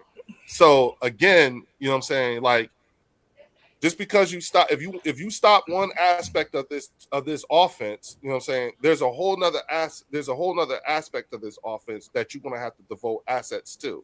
Do you have the personnel that you could do that? You know what I'm saying? We gotta see it. We gotta see it. Do you think you have the personnel that could do that? You know, and so when I present my arguments and stuff like that, that's what I'm always saying. Listen, I don't care how. There's nothing about any of your teams that scare me. You know what I'm saying? Because again, regardless of how prolific your offenses may be, you know what I'm saying, I do believe we have the defensive personnel to at least competently compete. You know what I'm saying? I do believe we do have the personnel I do believe we have the DB personnel to competently compete with any of you teams' wide receiver groups. I do believe we have the front seven that can competently compete with whatever run game you guys might throw at us as well. Hence why I'm prepared. I'm prepared to take the Pepsi challenge when I say let's go personnel to personnel. Do you think at the end of the day these guys have shown you that they can competently compete against your wide receivers, your offenses? You know what I'm saying? So again, and when you look at our offense, I think we have the personnel who can competently compete against you all's defense. How prolific, how dangerous, and more physical they may be. We do have the personnel that can compete with them. You know what I'm saying? So they have it. And when you go by position, these guys, I'm telling you guys about. I'm talking about guys who, in their own right, are actually successful, who have been successful. Quinyon and Coop both made all pros. First time to happen to a 1-2 duo like that in the history of the league. You know what I'm saying? Then you got Tariq Woolen, who's just coming off of winning the Super Bowl last year. And then you look at those guys on that front four, you know what I'm saying? You know, hey, Jonathan Gennard is trying to get him. He needs a ring now to help cap his career for however long he's got left in the tank. You know what I'm saying? So again, you know, like this, you got to realize this theory, this thought, and this theory. I told you all on our team, our greatest sense of continuity, be it coaching staff and person and players, is on our defense. This is a top 3 defense right here we're talking about. So real quick, let me get to this super chat, man. P. Warvay, $4.99 super chat says AJ was a hell of a player, but him being gone is going to make the offense unpredictable, especially with this new McVay Shanahan scheme. You ain't gonna be able to handle top 3. Top 3 defense. Leo, you said so much, and I wanted to like just jump in and stop you right there, because it goes back to Angry's point that, well, I think all of our points is your offense. To me, on paper, we have to wait and see, first of all, see the difference that it makes. From what we have seen, when you shut down Saquon Barkley, who's your catalyst of your offense, and it's on the shoulders of Jalen Hurts, it doesn't go as well as you're saying. And you're saying you have so many other weapons. Oh, Tank Bigsby don't scare nobody. Don, as you talk about, you don't have nobody that we don't have nobody that scares you. Tank Bigsby don't scare nobody. Mekhi Lemon, we don't know. He doesn't scare nobody yet. I don't think nobody is afraid of Devonta Smith. I think we have anybody from any team, we have a DB that we feel can stay in front of Devonta Smith and hold him down. I don't think you can think that case for AJ Brown. That's why when you talk about how y'all aren't as worried about losing AJ Brown as we are, because we know how dominant he can be for defenses. He changes game plans. He changes. But see, So I wanted to finish. You can go ahead, but I wanted to finish trying to counter that point, because the rest of your team outside of Saquon Barkley right now, question marks. There's nobody else. Let me explain to you here's where I think there's a fundamental difference in that statement. You know what I'm saying? Mm-hmm. Is because outside of you 3 teams, you know what I'm saying, the one thing that is very prevalent, that has been prevalent when it comes to the Philadelphia Eagles, and that has got us where we are in our winning way of thinking, is because with the Philadelphia Eagles, development of players is crucial and has always been crucial. when folks was telling us that we're not going to be shit after Javon Hargrave leaves, we were telling everybody, yeah, but you guys don't know about Milton Williams. You know what I'm saying? Then when we were trying, and then when y'all were trying to tell us, when not y'all, but when folks were trying to tell us we weren't going to be shit when Milton Williams left, we were trying to tell everybody about Moro Ojomo and Jalen Hunt. You know what I'm saying? Mm-hmm. So, and that's because the reason why we were ahead of you on that is because development of players is a thing that we know about the depth pieces. You know what I'm saying? So when I tell you like, hey, the talk now is about Ty Robinson and he had a good day yesterday. Who the hell is Ty Robinson? The vanilla gorilla. But y'all find out eventually, maybe. You know what I'm saying? When I tell you like, hey, I'm still trying to figure out, you know what I'm saying, like what exactly was the dust up? Why the dust up and what the fuck was the controversy over Willie Lampkin? What the fuck was that? You know what I'm saying? Why was Sean McVay cussing Howie Roseman out about Willie Lampkin? What's the big deal? Who is this guy? You know what I'm saying? What rule did we violate by going to get Willie Lampkin? And we're talking about somebody that was on our practice squad. Now, here's the thing, you know, the latest talk, and I've been waiting to see this dude for now 2 years. You know what I'm saying? But shit, you know what I'm saying? The things that this motherfucker's been doing in camp, it's like, now I see. I think we all can make that statement up for our teams. The only reason why you know so much about them is because you follow them closely. But I can say the same thing about some developmental guys. But the thing about it, but see, here's the thing: our development pieces, you know what I'm saying, have produced when you didn't, and that's what do you guys realize the Philadelphia Eagles are literally the farm system for the rest of the league? Do you realize that?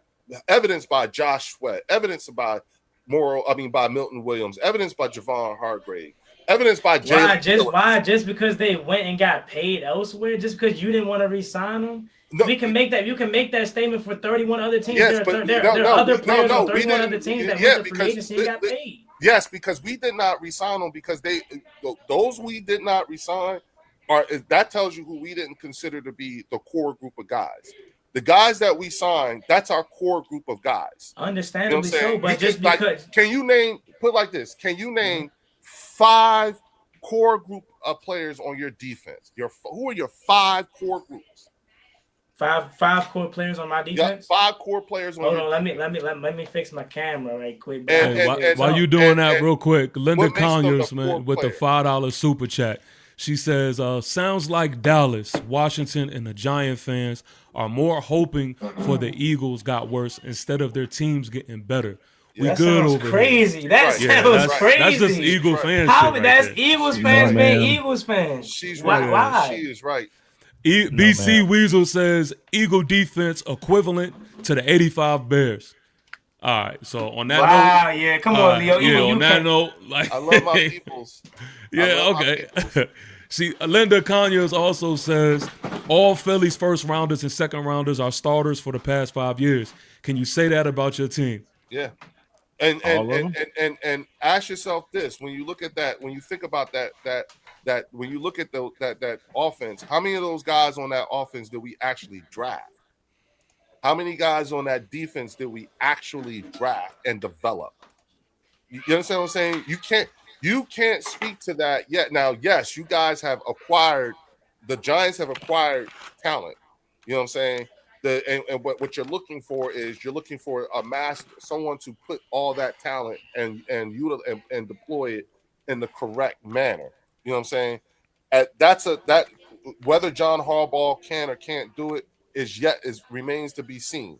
But if I had to put my money on someone being able to bring some order to chaos with the Giants, I would agree that John Harbaugh will be able to bring some order to chaos. But that makes me think of Chip Kelly. P. Warvey with another $4.99 super chat says, "Buddy don't know anything about development because nobody from the Commanders has got paid by anybody because they not good." You sound crazy. Cameron Curl didn't go to the LA Rams and get it and got extended. No, he's saying because you guys didn't pay for him. No, he said the Washington Commanders, if I read correctly, don't know anything about development because nobody left Washington and got paid. I got a list of players that got paid from what that left Washington and got paid. Do you want them? And that was my point. When you talk about developing guys and we didn't re-sign Jalen Phillips, I'm sure there are Giant players and Cowboy players that left Dallas and got paid elsewhere. So every other team can develop players too. That was my whole point of I don't really get that argument. So does he want the list of players that left Washington and got a big bag? Because either we didn't want to pay them or because they thought they had better opportunities. I want the elsewhere. players that because they were developed by Washington helped Washington win a lot of games. Who are those players? Well, we didn't win a lot of games. So just because we didn't win a lot of games doesn't mean that players didn't get developed. They got developed here and they flourished elsewhere because of systems and because of better coaching. Sean McVay and all that in LA. Who do y'all think y'all are, bro? That's what I'm trying to say, talking like bro. y'all talking like y'all in the Super Bowl every year, bro. Who do y'all think y'all are? Hold on. Nathan Cashwell with a $4.99 super chat says, hold up. The best players on Eagles offense came from different teams last year. Exactly. Like y'all wouldn't be shit without Saquon. Like, what are y'all even talking about? Y'all wouldn't be shit without AJ Brown. Hold on. Michael Chulo with a $2 super chat says, let me fix my camera. Let me look at my roster. Nathan Cashwell with a $4.99 super chat says, arguably biggest reason y'all won Super Bowl was because of the Giants' development. Like, exactly. Captain Obvious with a $5 super chat says 2026 Eagles equals 85 Bears defense. Hey, this the NFC East roundtable. See y'all next week. and Leo, you can go, but I do want to go back to your point about saying that the Eagles have a top 3 defense. That was crazy. That was insane. I'm not gonna hold you. If you would have said top 10, maybe top 5, but that was a crazy statement because Seattle, Denver. Come on now, like LA, New England last year. This is what I want to do. This is what I want to do, right? Because we pushing up on a 3-hour stream. I think we don't even feel like it. Yeah, I know, right? Fast. You know, it's going fast. Tom definitely flies when you having fun, man. Again, I'm gonna say it again, man. Everybody in the chat, shout out to y'all. Thank y'all for tuning in and rocking with us again. Please make sure that y'all like the streams. We 300 plus right now. Please make that you like the streams. Again, we appreciate y'all. Subscribe. This is just, the second to more to come. But I want to do this, man. I want to close the show on doing a rapid fire.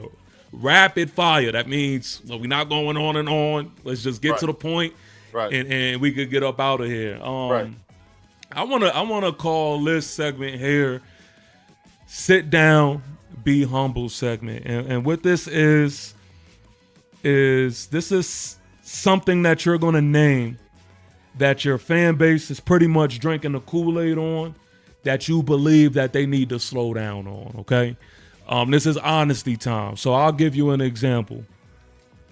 Over here with the New York Football Giants, man, we have a name that's been mentioned actually throughout this live stream, Deonte Banks. Deonte Banks has been having himself a solid training camp, and to the point to where he's been, in rotation with the ones. But we have a good basis of who Deonte Banks is, and as Giant fans, I want to say, sit down, be humble, man. I know everybody is thinking like, hey, we may have the Deonte Banks from his rookie season, but we haven't seen that Deonte Banks since his rookie season. So sit down, be humble. Let's just wait. Let's see how it looks consistently before we could say that the banks are officially closed. Angry, I'll let you go next. That's the homie. You gonna call me the homie? Nah, Angry, I'll let you go next. Shout out to Hoodie Kush, man. Shout out to Hoodie Kush. That's the brother. I was talking to him yesterday. Be humble. Mm-hmm. I would ask Cowboys Nation to be humble on Caleb Downs. Do not expect this man to come in and solely be the person to save the Dallas Cowboys defense. That's not his job. His job is to go in there and play his position at a high level. It's the job of Christian Parker and his staff to put it all together. So I would say be humble on Caleb Downs, and please give him a little bit of leeway to make mistakes. You know what I'm saying? Because you don't want to go out there and first mistake that he makes, he gets burnt. Oh my God, this dude is a bust. This dude's a bum. Like, no. Just give him time. That's same goes with Malachi Lawrence and, Jayshawn Barham. Give these guys time to gel, because that is what's needed in order to make everything click. Right? Be humble to that. Yes, sir. Go ahead, Juan. It's on you. And TP, you do got a super chat before you get out of here. Okay. Let me see. We have Nathan Cashwell with a $4.99 super chat. Says, being a top 10 defense doesn't mean anything if you don't put up points, though. Respect to all you guys, but raise hell. Raise hell, baby. That's what I'm talking about. You got another one, too.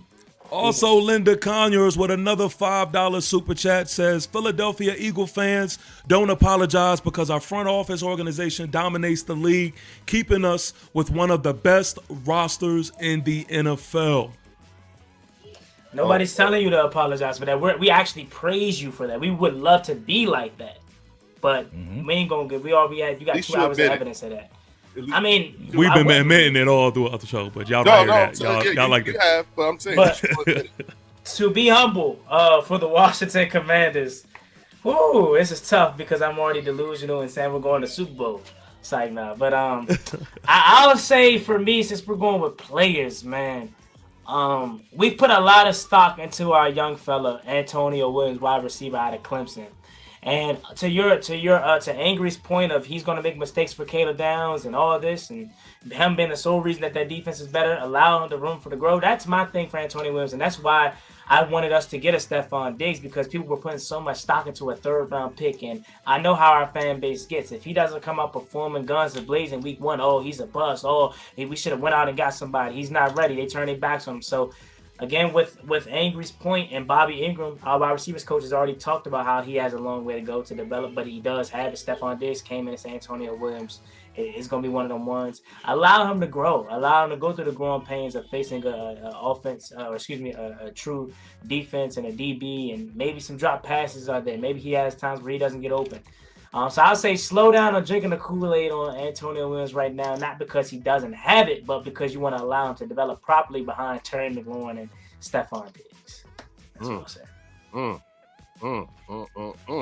All right, Leo. It's on. Before we get to you, man, Linda Conyers with another $5 super chat says, then stop comparing players, because in totality, our roster is way better than all the teams in the NFC East. It was so better. At the end of the season, if it doesn't go out your way, I want you to keep that same energy. I'll be here. And also it was better. It's not no more. I went toe-to-toe, player for player with your man Leo, and told him exactly why. And it didn't measure up. How? You don't know if it's gonna measure up yet. Did we play a game? You told me that you don't really, from what I assessed, because you say you didn't know all these other players, but we know your whole roster, is that you kind of live in an Eagles bubble, which I don't blame you. But there's no way you can't tell me you don't know who Leo Chanel is, a Super Bowl champion, and all the other slew of guys that I named about how our roster is so much improved. So to her point, or to the Philly fans' point, your rosters were so much better than ours last year and the years before, but it's not anymore, and you'll see in due time. But you have to prove that. Rapid fire, Leo.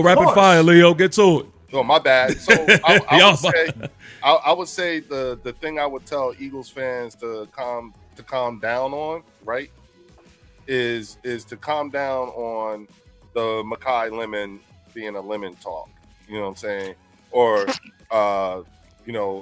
he's a draft bust. You know what I'm saying? And I'm stretching, trying to find something to tell Eagles fans to calm down on. So there you have it. That's the best I could give you. We are the most dangerous roster in the division. You know what I'm saying? That's that delusion. I'm telling you. Continue that delusion. The resume says it all. So I don't need to. Because again, realize something, folks. Everything that you heard outside of me is coming from 4, 5, and 7. Okay, 4, 5, and 7. You know, all tune-up teams whose, you know, some teams whose way of thinking comes from the late 1900s. Super chat right here. You know what I'm saying? Yes, please cut shout him out off. to you guys. Just sorry. I'm sorry. Sorry. Nathan Cashwell with a $4.99 super chat says Eagle fans will be the ones yelling fire the head coach after week 9 for not putting up points. It was Kevin Patullo's fault. It was the refs. I own it. That's nothing new. That's not new news to y'all, right? That last statement, that's not brand new news. That's not breaking news. Man, look, man. Y'all heard it. Football season is right around the corner. It's damn near here, man. Like, I can't wait. One more. You got one more. The thing is this. You got one more. There's going to be truth. My girl Linda. There's going to be your truth. There's going to be our truth. And then there's going to be the truth. And I can't wait to find out. Here's the last super chat right here. Linda Conyers, $5 super chat says, how does Dak own the NFC East when Jalen Hurts has won 3 out of the 5 years since he has been in the league? Because your team can have a nice piggyback. Listen, man. Our time is up. We hope you enjoyed yourselves. Don't forget to like. Hell, baby. Don't forget to subscribe. Giant salute to each and every one of you.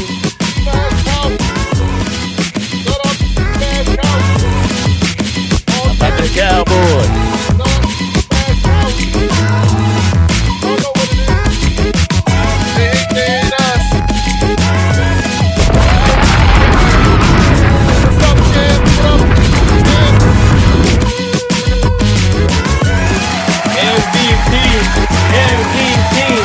MVP.